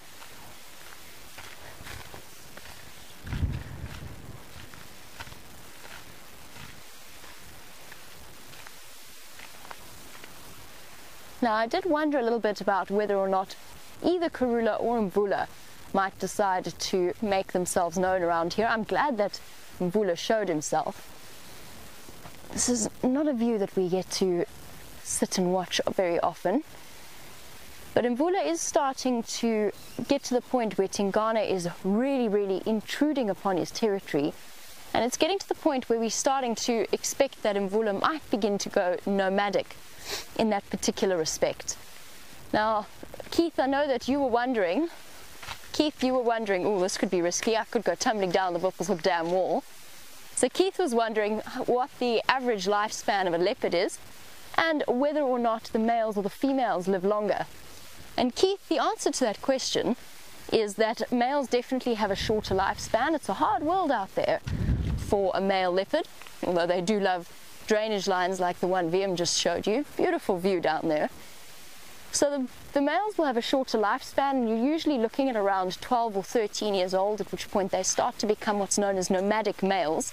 They get pushed out of their normal territory and they have to head off and basically just avoid any other big dominant males. Oh, and I do want to show you this particularly beautiful seed since we are here. I'll try and see if I can grab one for you. And this is a particularly fine specimen of a russet bush willow. You can see why it's called russet if you look at the colors of the seeds. So for those of you interested in Latin names of trees, Combretum heroriense. And what Combretum tells us is that it is a relative of that protected leadwood that we tell you so much about.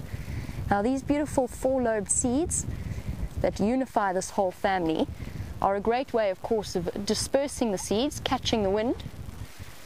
That one I don't think was ready. It's not going to go blowing off. But it's also a good way of making, if you tear off the edges of the leaf, and it works better with red bush willow, but you can do it with russet as well. Avoid the seeds inside the kernel, which I don't think we're going to be able to break open. Oh, there they are, in there. So you don't want to eat the seeds. But if you boil up a selection of these outside covering of the seeds, you can actually make a tea from it, and it's quite a popular tea.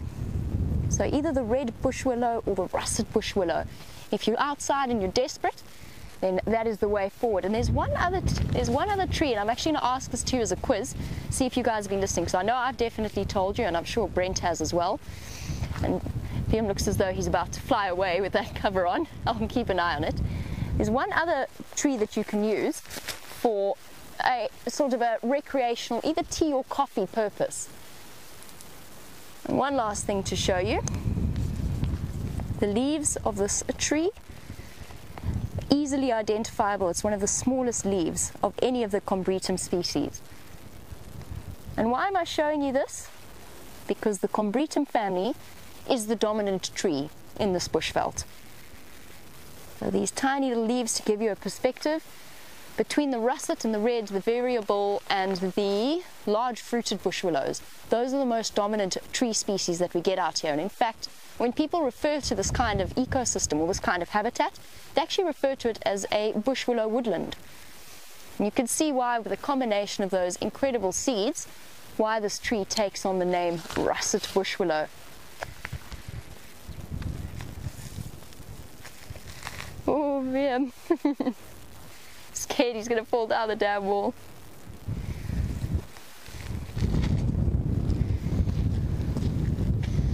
And Kevin Dyer, this is why I appreciate bushwalks as well.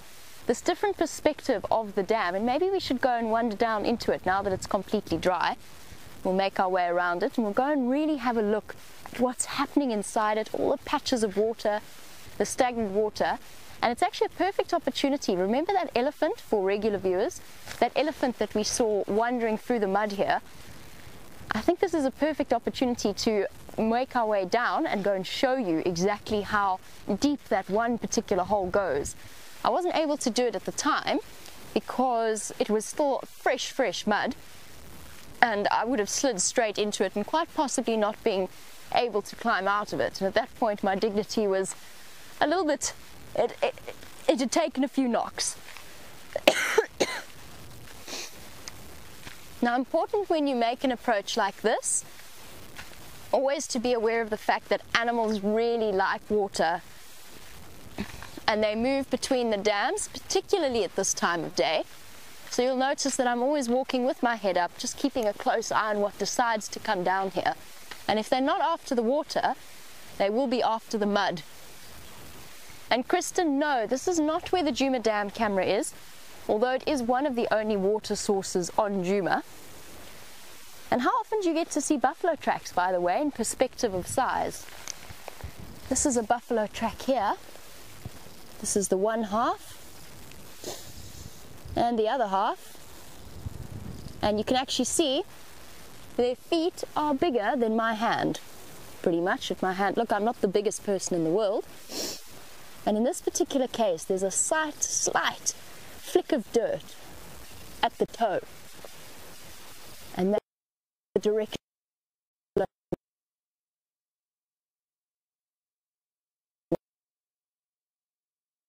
that likes to do that is a hippo. And in fact, we've got a nice hippo track right next to Wium to show you as well. And another perspective, we've got the four toes of the hippo wandering down towards the mud. Now this probably happened sometime in the last few days. It's pressed into the mud, and I suspect it might be that individual that we've seen recently in the pan, but I don't know that for sure, which is again one of those reasons why we're extra cautious at this time of year around these dams. But just to finish up answering, Kristen, no, it's not where the Djuma Dam is. We're about 2 kilometers away from that particular dam. But it does give us a really fascinating perspective on the different places that we get to see from the back of the vehicle. But as Kevin said, looks so different when you're out on foot. And you can see what I mean about there being water. There's stagnant water all around these pools, filled with algae.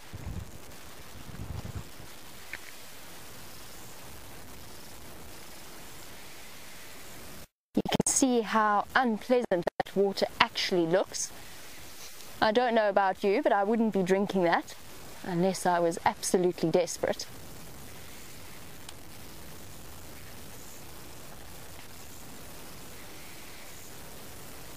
Definitely not pleasant, but for animals that are desperate, it is the way forward.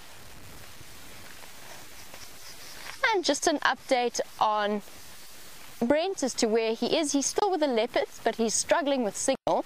So what he's going to try and do is get higher up onto higher ground so that he'll be able to share those visuals with you.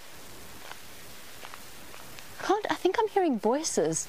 I think there's people driving around. I keep hearing a sound.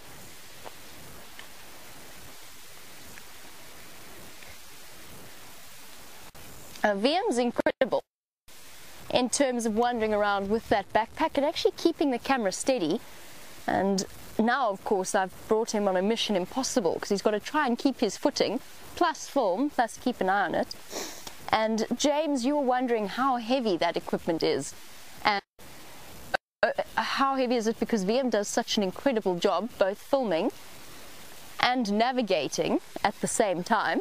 How heavy is it, Wium? It's about 15. I've never weighed it, but I know the batteries weigh 5 to 50.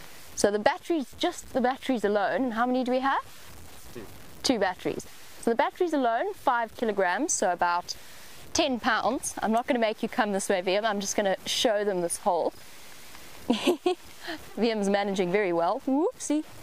So this is the elephant hole where he was standing and stretching all the way out to the plants. And as Wium navigates, he weighs, his backpack weight is about, I would say, 15 kilograms easily. That's about over 32 pounds. So there you go. I couldn't really show you this properly the other morning because I was in the vehicle, but I did try and give you a perspective, and this enormous hole was his sort of one of his final stopping points. Don't disappear into the hole, Wium. Just to give you an idea of how deeply he was in this mud.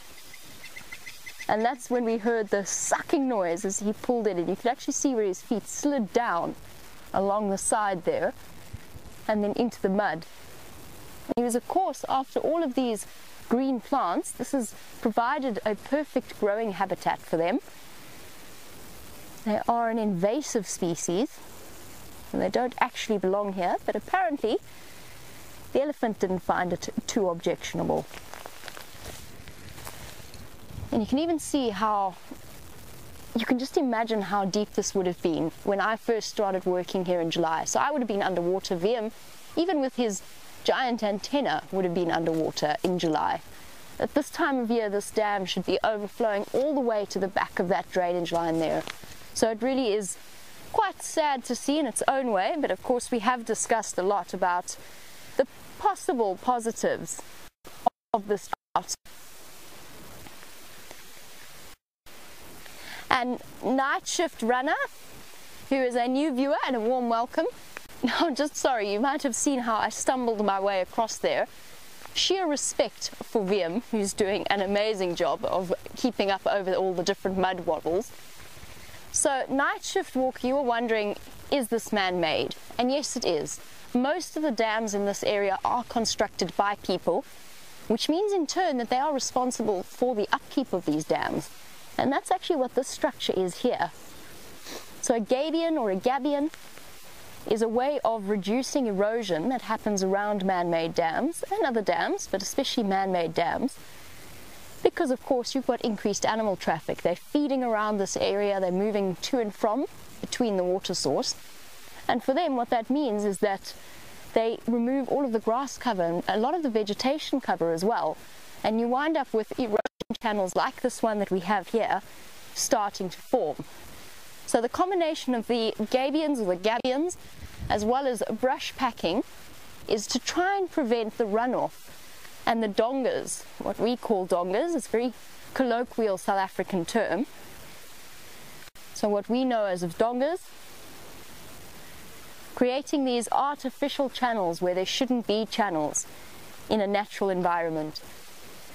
So it's one of those interesting cases, and we talked about it with the hippo before, about the fact that man-made and pumped dams have actually in their own way contributed to the harshness of the effect of this drought. Because the animals get used to there being dams here. It brings species like impala and buffalo that wouldn't necessarily always be around here or wouldn't spend as much time around here. And that in turn moves other species like the sable that was seen for the first time on the Djuma Dam camera. That actually moves them out of these areas. So it's an interesting, they're essentially just out-competed, entirely well-meaning, but just one of those things to consider. And of course for us, having dams like these are incredibly positive, and it's good to see that people have been maintaining them and keeping an eye on things.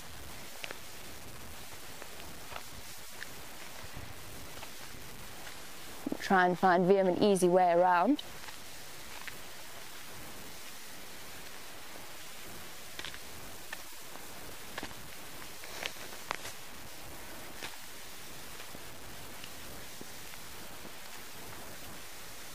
And Gilly, who's watching in Wisconsin, he wanted to know if there's relatives of the willow tree out here. And I'm going to look for one that would be quite a useful comparison.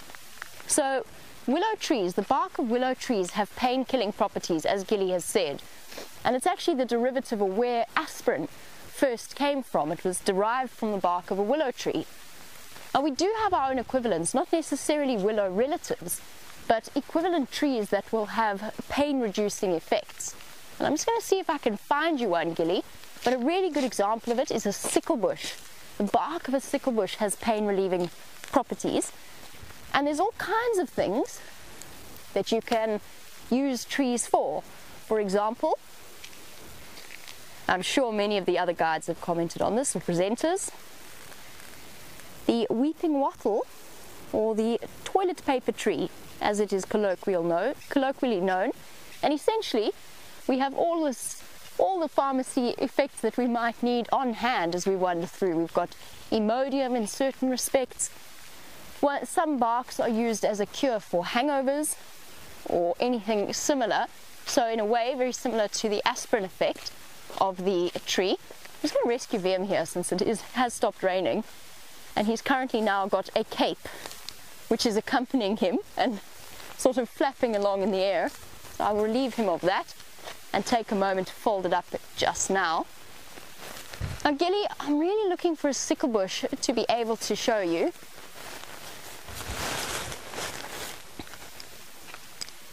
So it's a way for us to... This isn't the perfect environment for sickle bush, but the bark works very similar to the way aspirin bark does. So you can use it as a painkiller or a headache reliever, and actually brewed in a very similar way. So stewing it to create an infusion similar to tea is basically the way that you can use sickle bush. Spikethorn works as Imodium. So just wandering through, we've already come past a couple of trees that have medicinal effects. These spikethorn leaves, if you ever find yourself with stomach complaints, you've seen me eat them before, and I'm not going to repeat the process because it's now, I don't have any water on me to help relieve the dryness of the mouth. And where's there a sickle bush? There's got to be a sickle bush. The place is filled with sickle bushes until you want to find one. What other medicinal effects do we have? Of course, all of the little tiny perennial plants also all have their individual effects that are useful to have. And even the marula trees.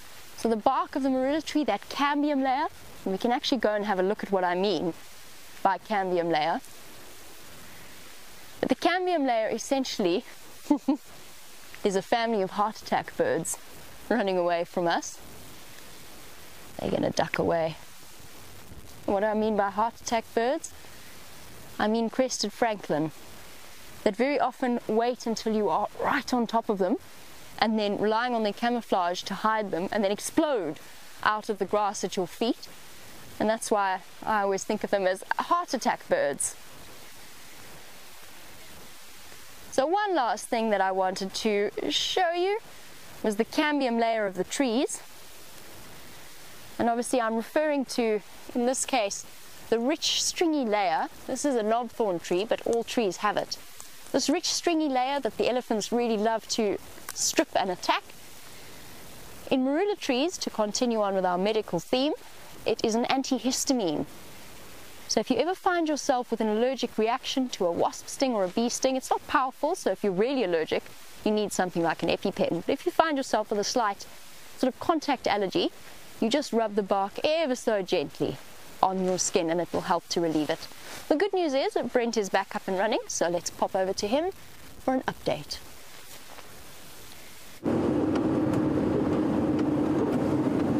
So, welcome back everyone. We tried our best. We positioned the vehicle in about 25 different spots in the base of that drainage to try get a picture. Unfortunately, we couldn't. This is one of the frustrations about being live in the African bush, but we did get some incredible footage, and I know it was a lot of your first time seeing mating leopards because we've had lots of new viewers, so really exciting. I've asked the guys to let me know if they move out of that low-lying area. We will be back there in a split second.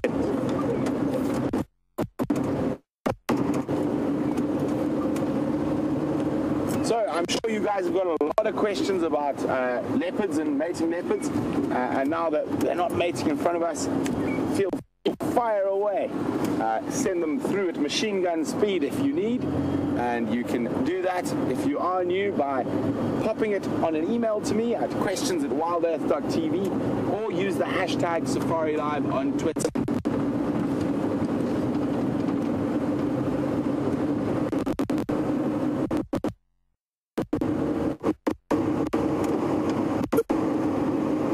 that those leopards are in a really bad area for us due to how low they are, and we can't send a signal through to our repeater. And wondering, do they keep mating in the same area, or does the honeymoon move around?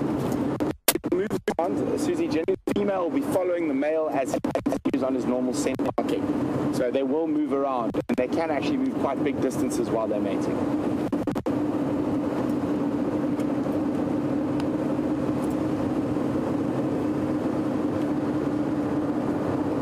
And it is so unfortunate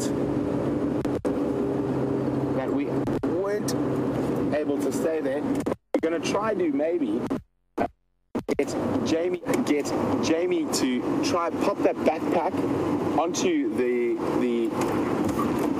tracking vehicle, and we can put it higher up on the vehicle, so make sure that the signal is, or the antenna is higher, and see if we can try get Jamie in there. I'm going to just jump on the blower quickly and see what the vehicle lineup is there.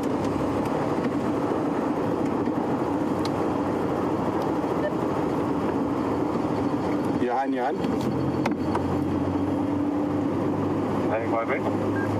Johan, confirm still just you and Ephraim in that sighting?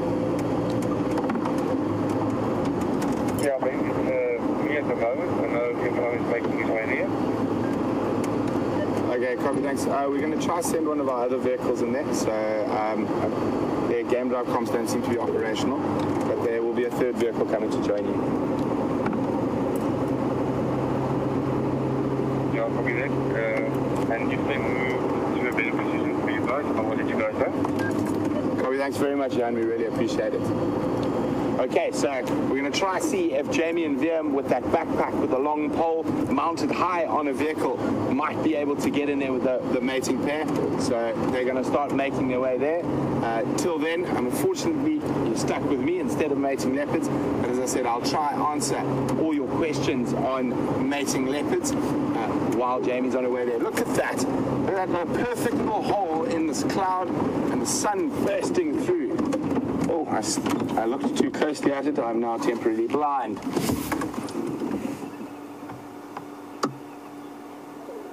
Look at that. It's sort of a perfect hole through the cloud.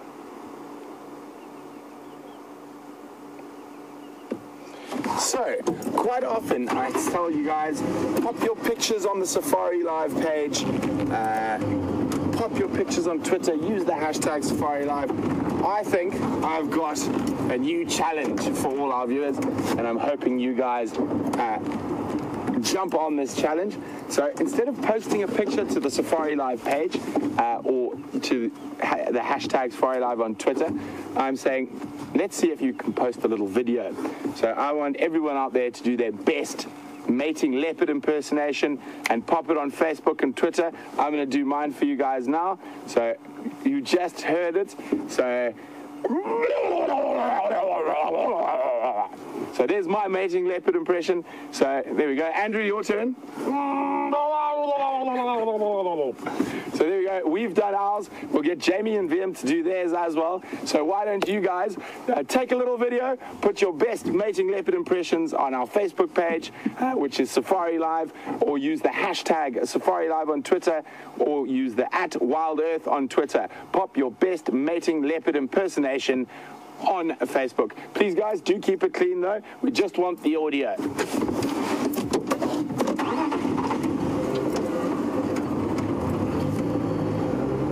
Jamie rushes towards there. I'm actually going to slowly meander back up to the northwest, and maybe Mvula could have come back towards Juma.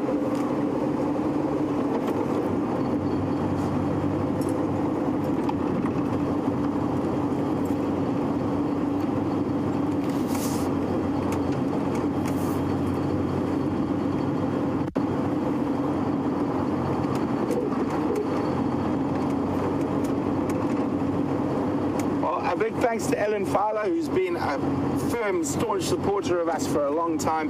She's just giving me a bit more information on Thandi. So 2 other cubs.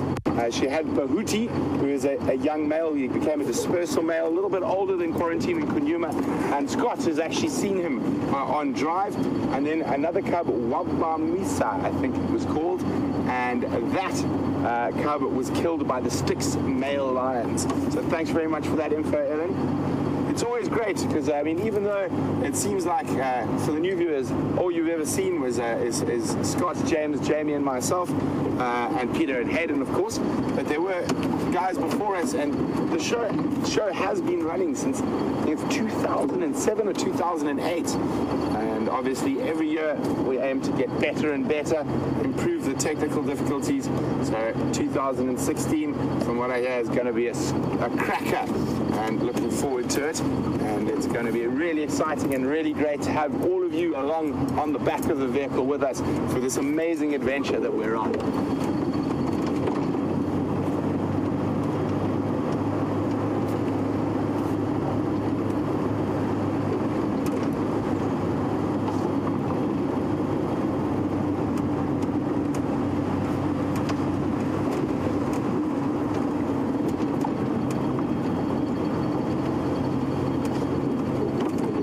So, as we've seen, that leopard mating and lion mating can be really, really aggressive. And Annie in British Columbia is saying it doesn't seem to be enjoyable for either a male or female. Are they completely ruled by sort of hormones and the need to mate?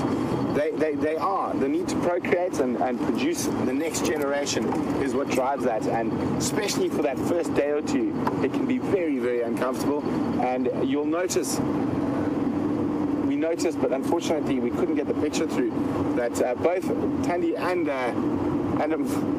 Tingana have a few little bloody spots from them swatting each other. So it is purely that need to create, to breed, that is driving them in this situation. There is almost, I can't see any pleasure in that.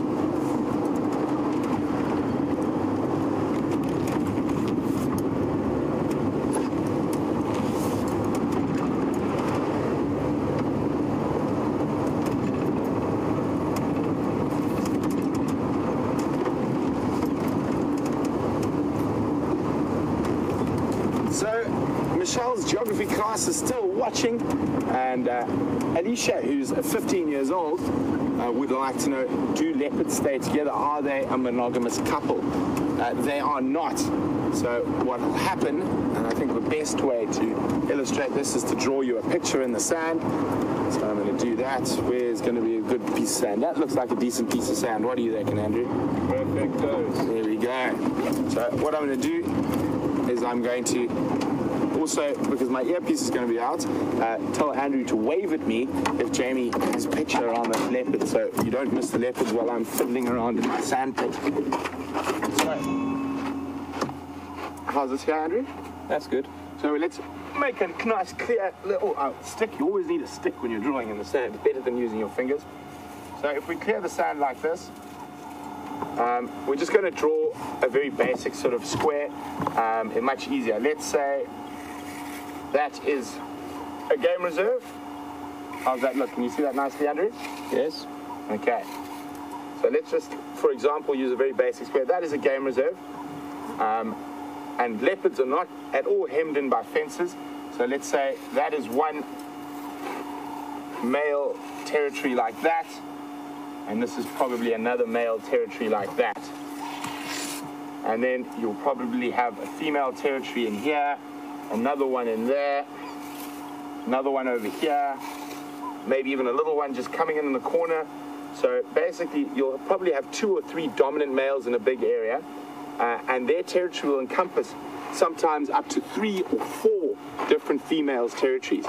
And even if there's just a tiny bit of a female's territory that comes through, they will mate with that male. So they'll mate with multiple males. So by no means monogamous. They will actually mate with any male around. So every male thinks that they're the dad, because if they don't, they will kill her cubs. So if they kill her cubs, it immediately forces her to come back into estrus. So she'll start mating again. So if he thinks the cubs aren't his, he'll kill them so he can try and mate with her and make sure her next set of cubs are his.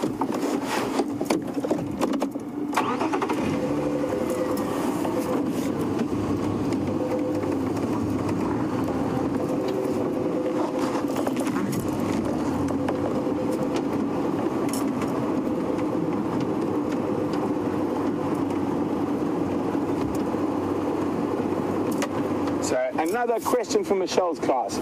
Carlo, who's 16, would like to know what would happen if the lions found the leopard. Well, Carlo, they would probably try kill them. They always do try kill competing predators in an area, but the leopards are generally quite quick. They would jump up a tree and get out of the lion's way. We actually have seen that before with a mating pair of leopard. The first male leopard we saw, Mvula, and another female called Kwatile, were chased by two Styx lionesses, not too far from where Tingana and Thandi are now. But since you guys are a geography class, and we seem to be doing a lot of biology questions, if we pan off into the distance, there we go. There's the Drakensberg Mountains, right in the distance there, and that's one of the longest mountain ranges in Africa. And Andrew is being not focused, and I said the mountains, not the corpies. So those corpies, you can stay on them now that you're there, Andrew. You start something, you must finish it. So from a geography point of view, quite interesting. Those corpies are not part of the mountain range behind them. Those are little granite inselbergs. And those are actually within the Sabi Sands Game Reserve in the south. So you do have these little granite inselbergs that come out. Unfortunately, we don't have any in the north. But where I've worked in the past, we do have those little granite, we call them koppies, which is the Afrikaans word for basically a head. So it looks like little heads sticking out of the ground. And then behind is the foothills of the Drakensberg. It's the highest mountain range in South Africa. I think they get to about 3,000 meters in the Maluti region of Lesotho, on the border of South Africa and Lesotho. And you can see there's quite a lot of cloud covering them at the moment. So this is a question just for the geography class, Andrew, if we come out. And let's focus on this nice fluffy cloud over here. Zoom in, one with a little light on there so we can see the marshmallow puff. Since you guys are geography class, why don't you guys tell me what cloud is that? What type of cloud is that? And send your answers through to questions@wildearth.tv or use the hashtag SafariLive on Twitter. So on our way towards that area where we found Mvula, we are going to go see if the lions might possibly have popped out.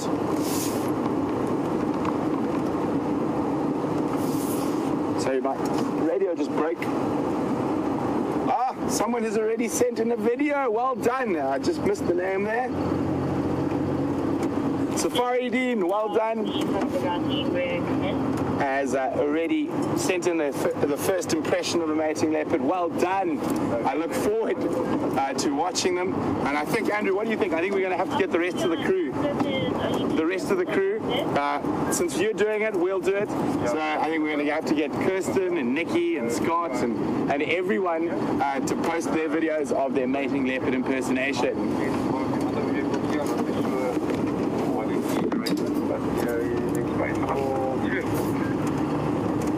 Sorry guys, it's been on the radio for a second. Yes, that's me.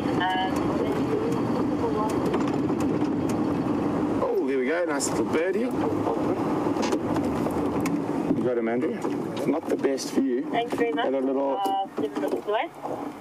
little, not so little, but a European roller.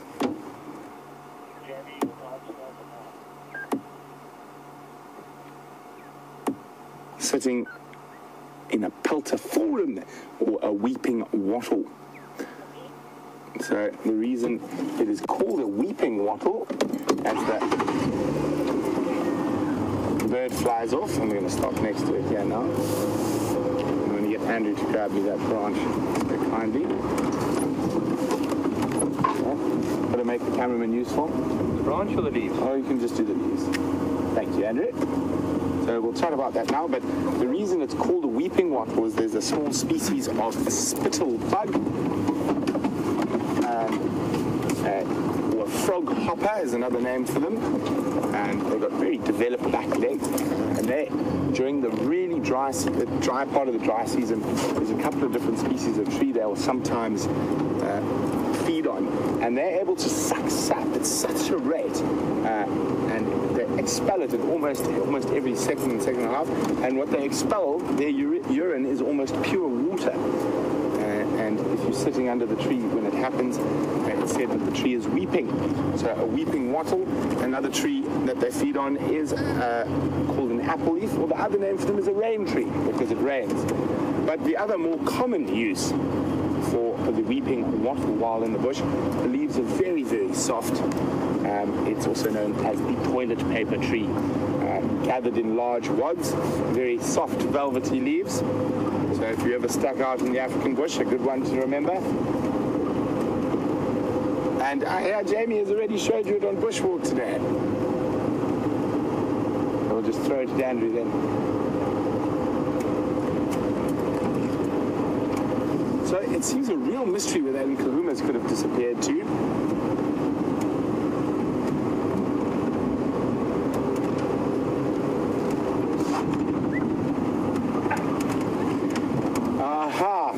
Andrew is cackling. So Andrew would like to know why my phone is pink. Susie, yes.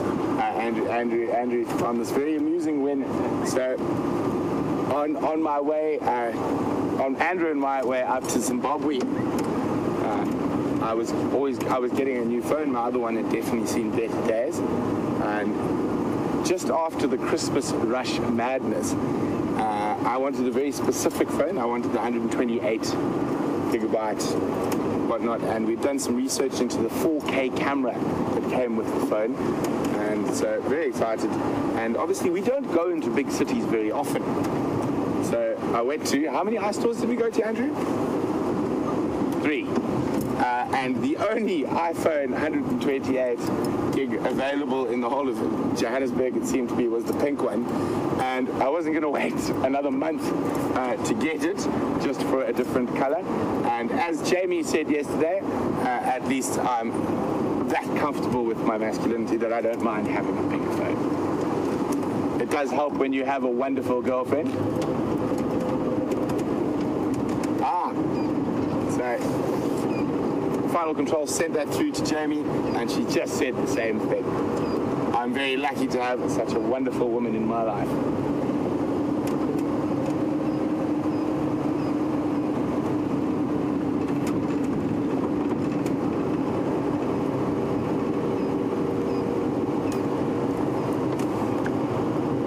So I know Scott and Andrew traipsed this whole area looking for those lions, to no avail this morning. I wonder where they could have gone.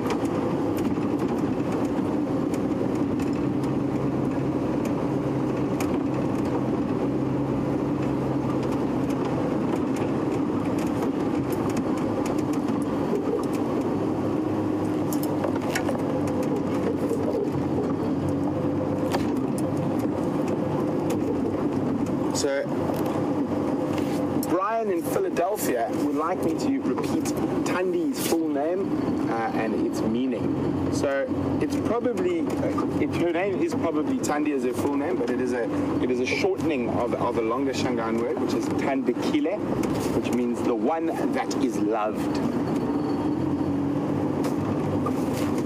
So I hope that helps Brian. Now, Tingana, as far as I know, is a derivative of the shy one. As you can see, he wasn't that shy today.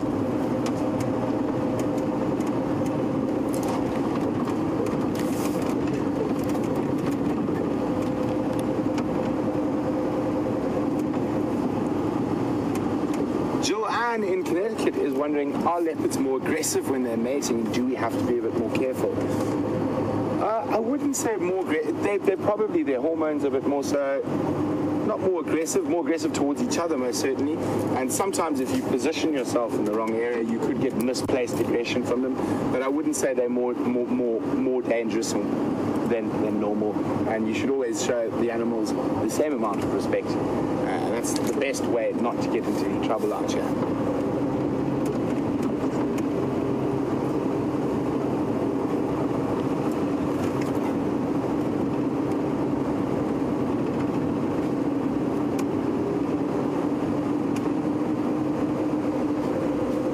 Andrew, do you think we can do a double cat afternoon? Well, we've done the double cat, I mean the double cat species afternoon. Can we find the lions? Hopefully. This is the area where the tracks disappeared into.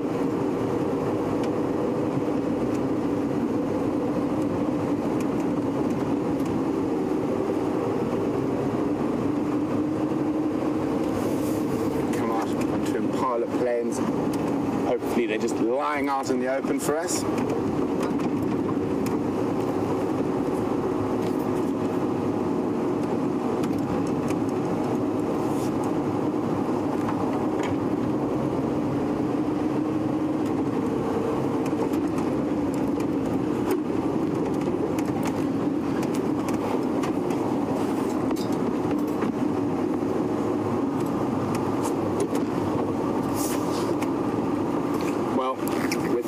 Many impala here, I think it's unlikely that the lions are lying out in the open.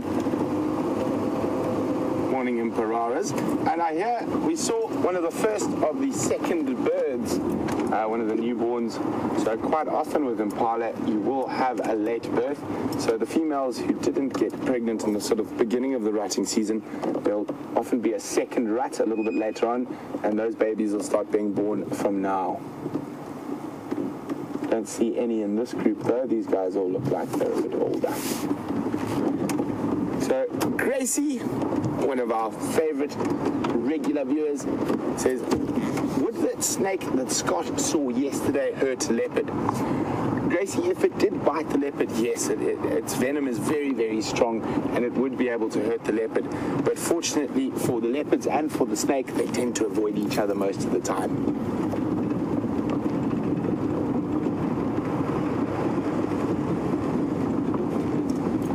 A bit of rain up ahead.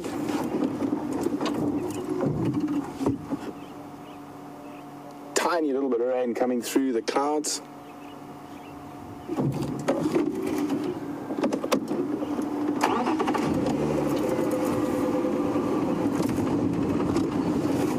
So Eric, who's in Virginia Beach, would like me to regale you guys with a story that happened quite a few years ago to the south of here, where I was with a mating pair of leopards, but plus another few. So we had 7 leopards in one sighting, one male who was doing all the mating, one young male who was stuck in a tree hissing, saying, I really don't want to be here, and 5 females all trying to mate with the big male at the same time. So really, really incredible, and I probably will never see something like that again. Well, hopefully I do, but it is one of those strange things that happens, that many females estrus at the same time happen to descend on the poor campan male at the exact same time as well.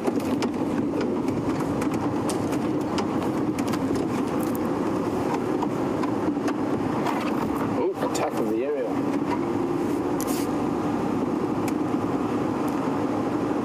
So we are really looking forward to hearing your leopard mating impressions. Keep sending them through. Don't worry, we will chase out the rest of the staff to do theirs.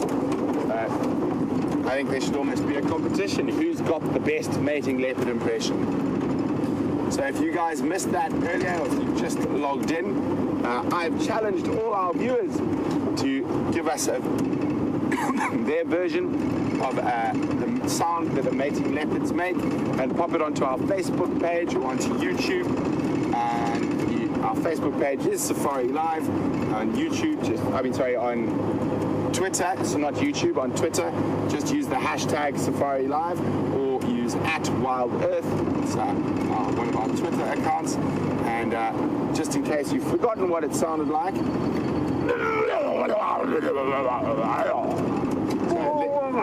and there's Andrew. So there we go. Let's see how good you guys are at imitating leopards.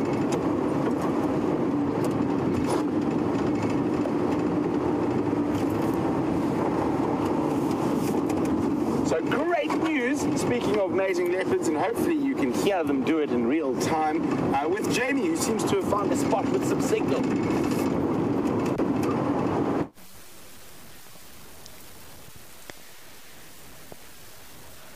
Well, lucky for us, the bushwalk camera seems to have managed to maintain signal. So well done to the bushwalk pack. Wium is currently making do with my first aid kit as a bean bag to help steady the camera. And this is my first time seeing Thandi up close and personal. And what an awesome experience that is for us. Absolutely incredible.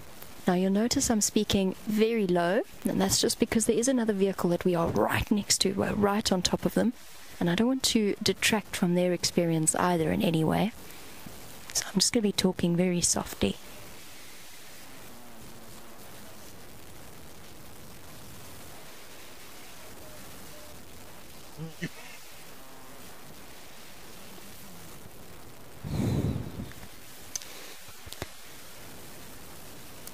Now, Wium and I have just discussing the fact that Tingana seems to have a particular allure when it comes to the leopard ladies, but so far no sign of pregnancy from any of the females that we've seen him mating with. And Gilly, you were wondering if there's any kind of possibility that he might be sterile.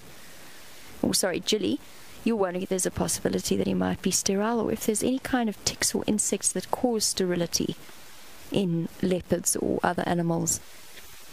There is a possibility that he is sterile.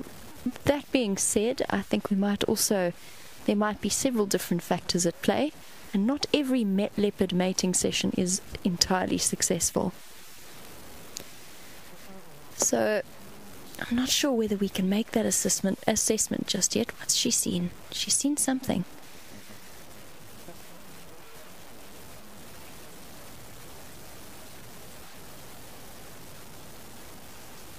Head up, looking at something in the bush. Could well be that hippo moving around. And it's incredible how much like her sister she looks, and just different. My very first time seeing her. Hello, girl. Where are you going? Are you going to go and... No, I thought she was going to go and have a look at Tingana.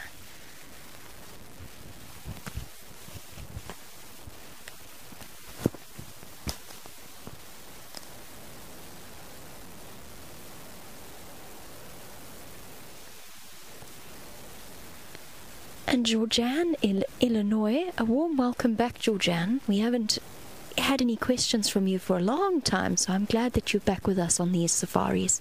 Now, apparently you've let us know that Shadow and Thandi were born on February 2007. So thanks for that information. It's wonderful how well our viewers keep track of the movements of all of our leopards.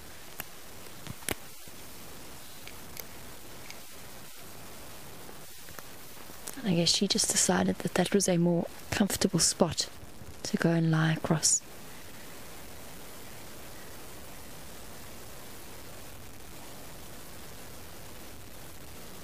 Now, we were discussing Tingana's sterility and the possibility that there are ticks or other parasites that might make any of the animals sterile.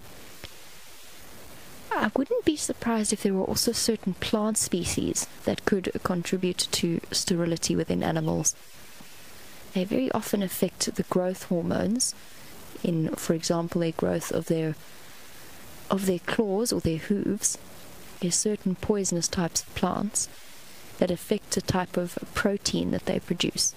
So I wouldn't be surprised if there's something similar that has an effect on sterility, but I don't know anything specifically that I can think of off the top of my head.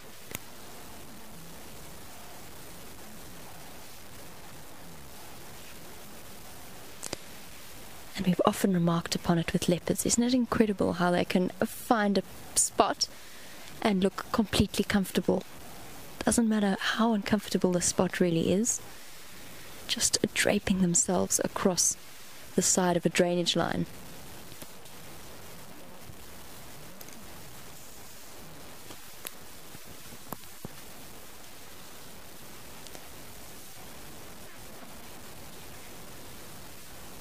And Crystal, who's watching in California, you're saying a big warm welcome to Thandi, and it's your first time meeting this beautiful leopard.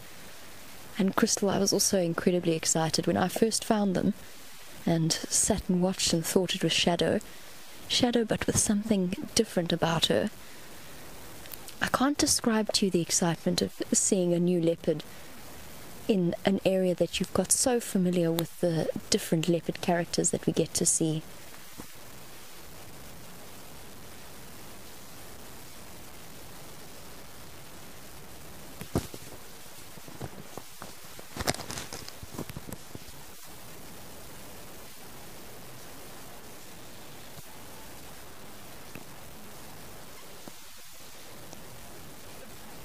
Raisa, you were wondering whether Thandi, or if I'd heard anything about Thandi mating with the Anderson male, or if Tingana was her first choice. Raisa, I haven't heard about her mating with the Anderson male. I did, however, hear of a possibility of her mating with another leopard, and I want to just confirm it with some of the other guides before I pass on inaccurate information to you. So I'll double check that for you, Raisa. I'm sure somebody from Arathusa told me about Thandi mating with another male.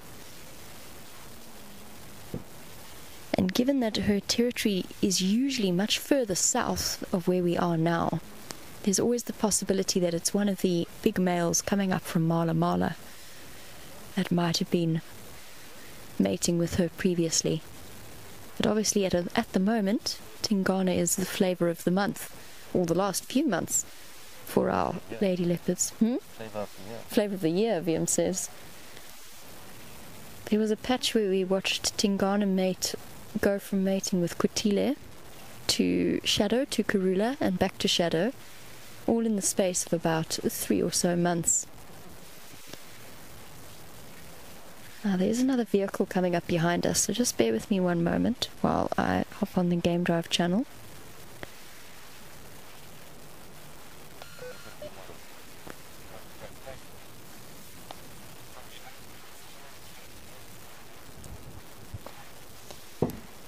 I need to be able to make space for Ephraim, although I'm just going to see if he's going to be able to get up onto the drainage line wall, but I don't think he's going to be able to. So what we might need to do is pull out of this sighting and then reposition from the opposite side of the drainage line, so essentially behind where the leopards are sitting now.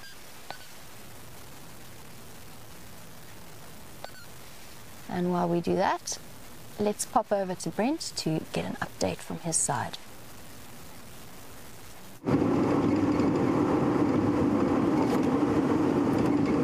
So, welcome back. Apparently the cats are having a little snooze. And here we go. A little bit easier, but the same type of cloud we asked about a little bit earlier. Standing out by itself. There we go. Here from the journey.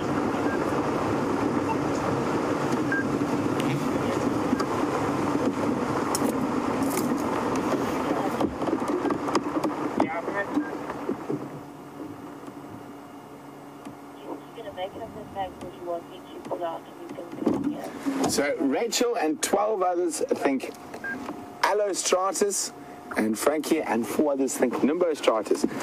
I'm going to disagree with you, I'm afraid. I think this is a baby cumulus, and it's still building. So if we have a look, this is the same cloud, we're just in a different part of the reserve now.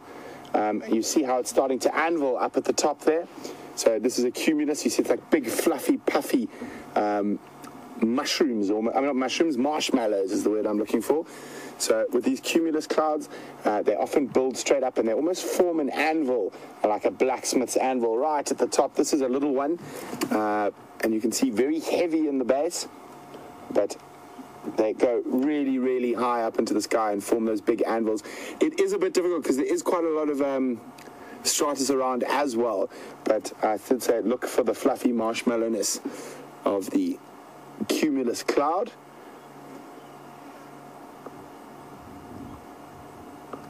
So there we go. Well done, guys. It was quite difficult. You can see there's lots of different clouds around. Some very distinct stratus off over there on the horizon, Andrew.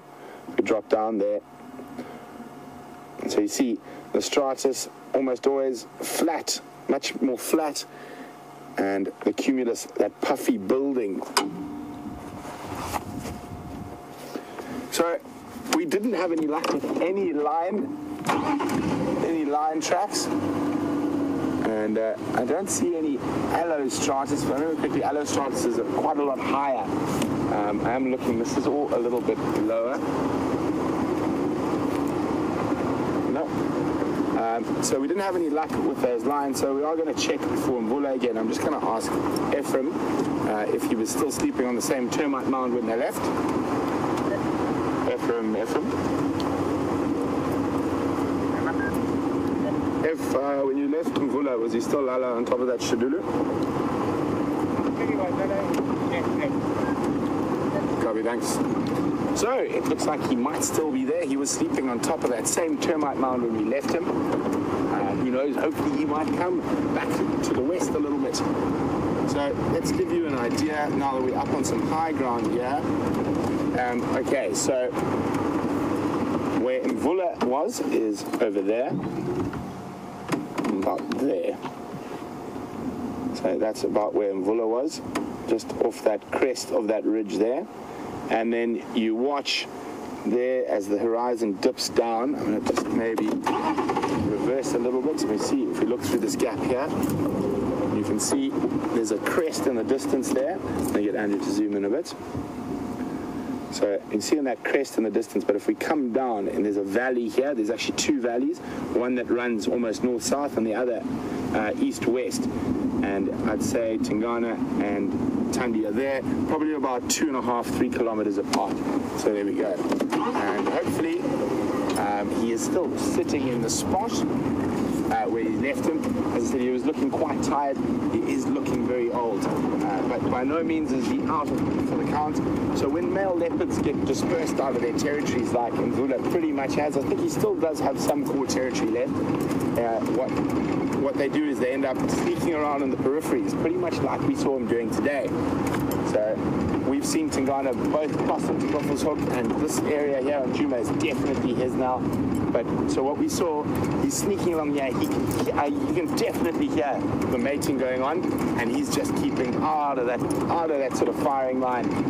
And they can often survive for a year or two after they've been displaced by being sneaky and sort of hanging around the peripheries of other males' territories, trying to avoid the new dominant males.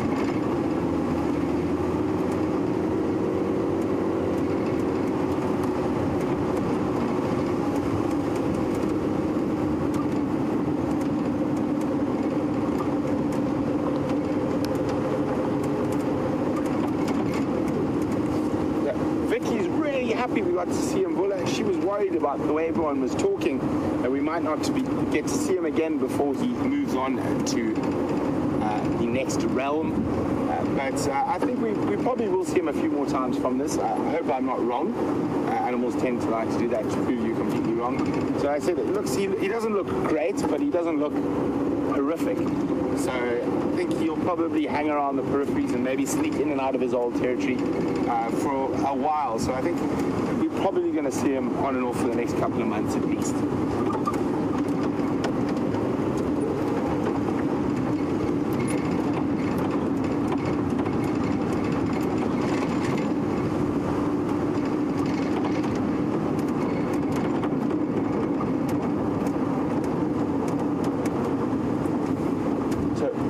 In Pennsylvania is wondering, do we ever see black panthers, which are actually leopards? You're correct in that they're leopards, Rose. It's a menelistic leopard, and so basically the dark coloration, it's a double recessive gene, and that dark coloration is taken over.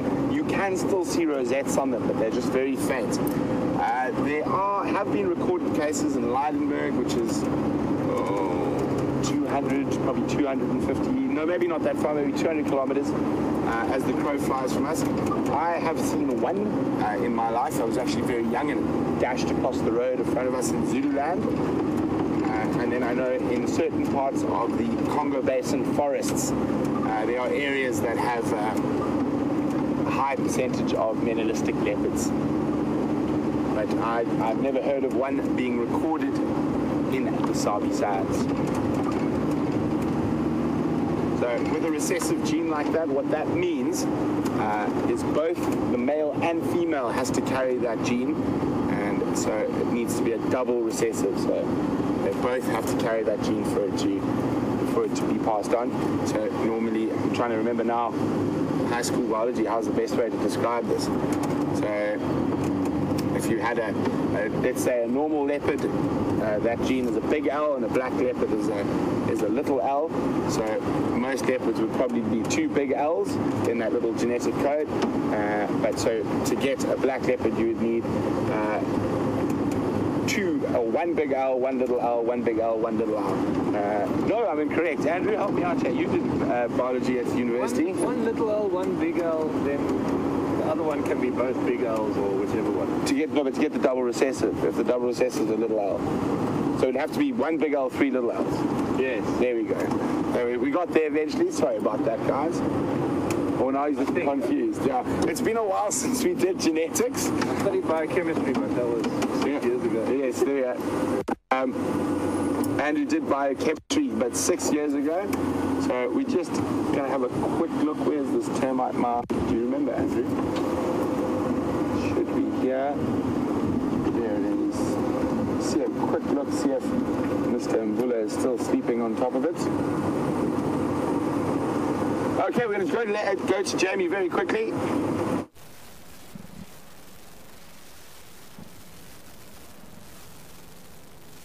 And Tingana seems to be making her work for any kind of action.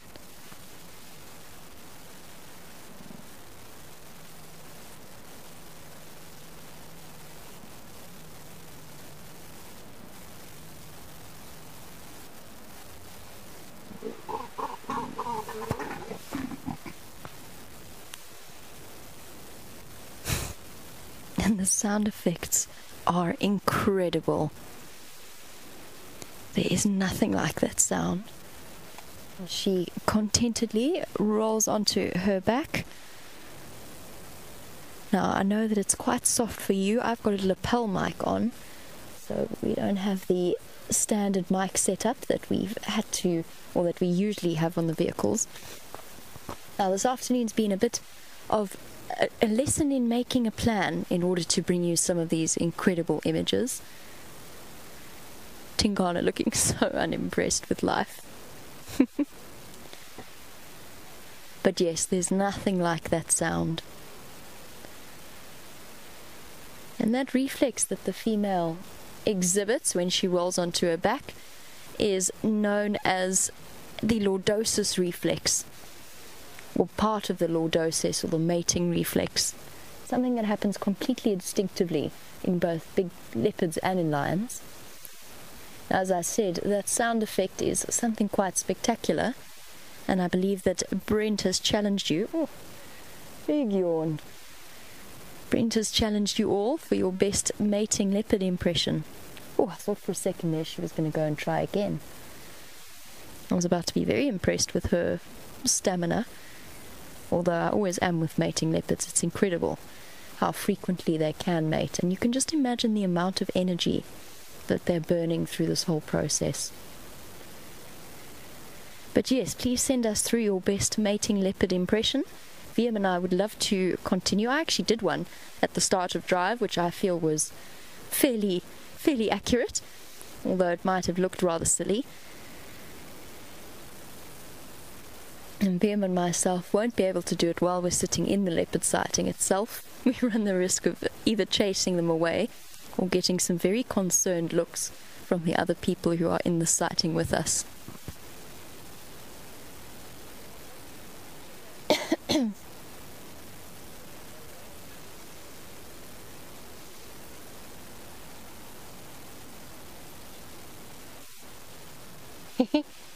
And after that session, Thandi's now trying to catch flies that were bugging her. She just can't quite get comfortable.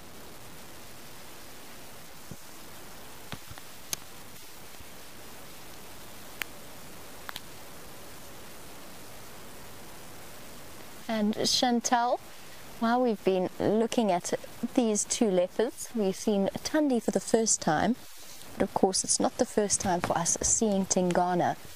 And Chantal was wondering what the identifying marks of Tingana are. One of the things that for me stands out particularly with him is that enormous dewlap, or the flap of skin at the front of the throat. I always find that absolutely incredibly big on Tingana. All male leopards have it, but his is particularly large. Beyond that, each individual... I think he just got a fright because his tail twitched.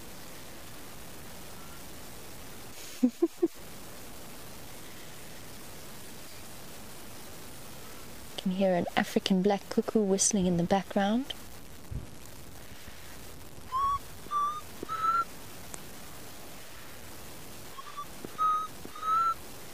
Supposedly saying, I was always taught I'm so sad, but has now been changed in our live safaris to I'm so glad. And I'm certainly very glad that this is how this afternoon drive has played out. 2 mating leopards, one we've never seen before. So Chantal, for me, that's the most identifying feature of Tingana, his big thick neck. But many of the viewers have their different ways and spot patterns that they identify him with. And at this point, actually, he's one of the males that we see the most frequently, although I'm very grateful that Mvula decided to put in an appearance for this afternoon as well. And you can get an idea of the comparison between the size of those two, with Mvula reaching at the end of his prime and Tingana slowly taking over, as I'm sure that Brent has discussed with you. And the flies appear to be plaguing these poor leopards.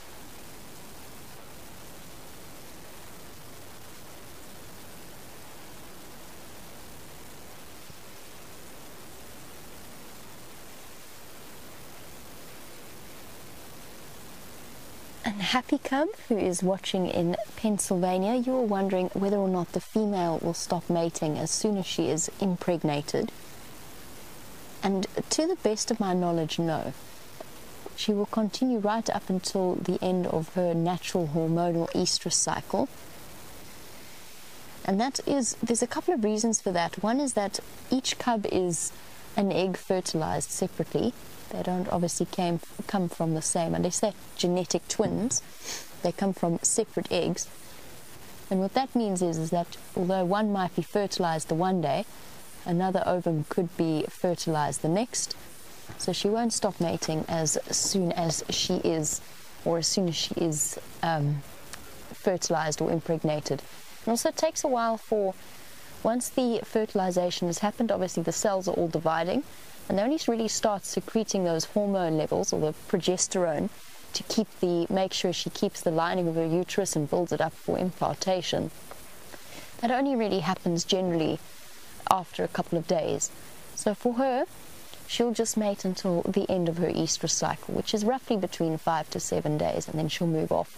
And of course as well, sperm have quite a long lifespan within a uterus, so you can look at even 2 to 3 days that they could still be viable within her. So it's entirely possible that she won't stop mating until she's reached the end of that natural hormonal balance. And you'll start to see it when they reach the end of that time period in their mating sessions. They start to become fewer, far between, and generally quite lazy actually, and that aggressive swatting action that we see doesn't always actually happen. Now, the cats have gone to sleep again, and since it has been a leopard-themed afternoon, I believe that Brent is with Mvula.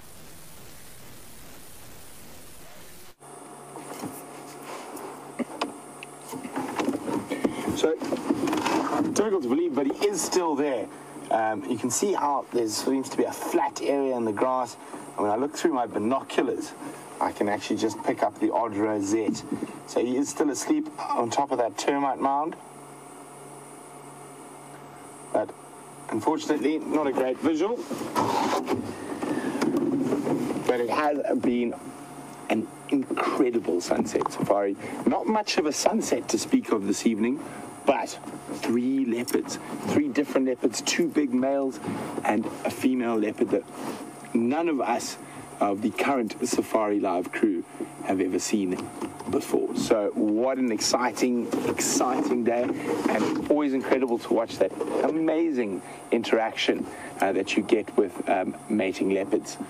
And I'm very happy Jamie also got to go in there and see them, since she did find them. So it is only fair, one would say. But it has been incredible, and we've really lucky this afternoon. But hopefully they'll still be around in the morning. It'll be Scott and myself hot on the trail. And who knows, maybe then Kahumas will put in an appearance as well. But from Andrew and myself, sitting here waiting for Mvula to move. I thought I saw a bit of movement there.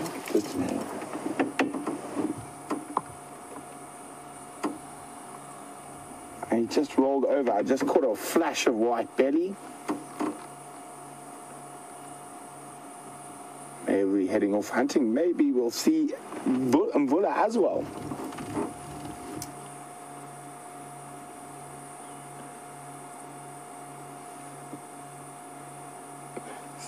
So I said Mvula could be turning 13. Ellen Fowler says he's 11.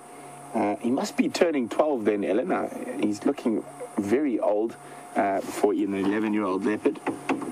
Maybe he's been at the losing end of a few battles recently. So again, from Andrew and myself, it's been wonderful having you with us. Don't forget to join us on the Sunrise Safari. We'll be hot in pursuit of those mating leopards. Hopefully they're still here. Maybe we'll see Mvula as well. All the Nkahumas, you never know. That's the joy of being on safari. So for the last few minutes of drive, let's go spend some time with those mating leopards.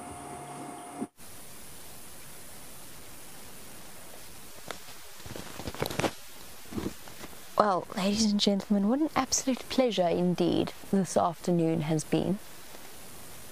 The amount of surprises and curveballs that it has thrown in our direction, from starting off with that hippo that very kindly stopped us in our tracks and therefore gave us the very first hint that these leopards were hiding in this drainage line. After spending a whole morning tracking an animal, there is no better feeling of satisfaction than actually eventually finding them and spending a little bit of time with them. There's something about really having to work for these sightings that make them even more special.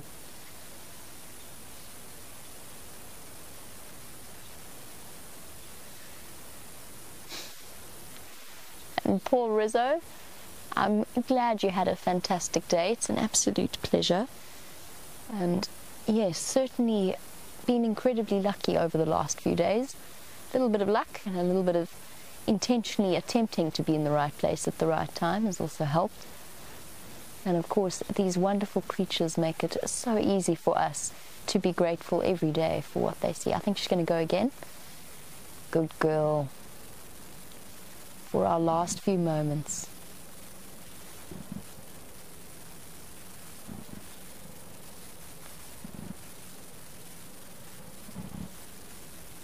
And as I said, the intricate dance of a leopard attempting to seduce a male.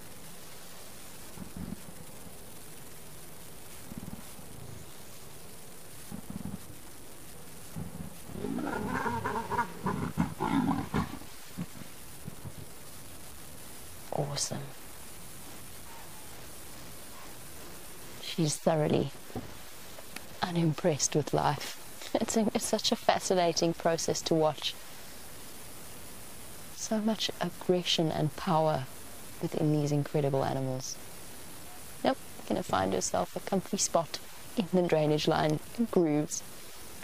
And Iggy, you wanted to know, and for the rest of the audience, if this mating is successful, we can expect little tiny Tingana and Thandi babies, the double T's, in the next 90 or so days. So between 90 to 100 days, depending on the individual leopard, and as well as the season. How awesome was that?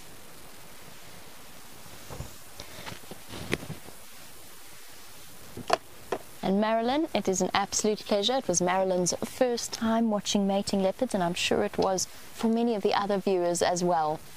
What a special, special afternoon, and it is an incredible process to watch. Hopefully we'll be able to catch up with them tomorrow morning for the sunrise safari.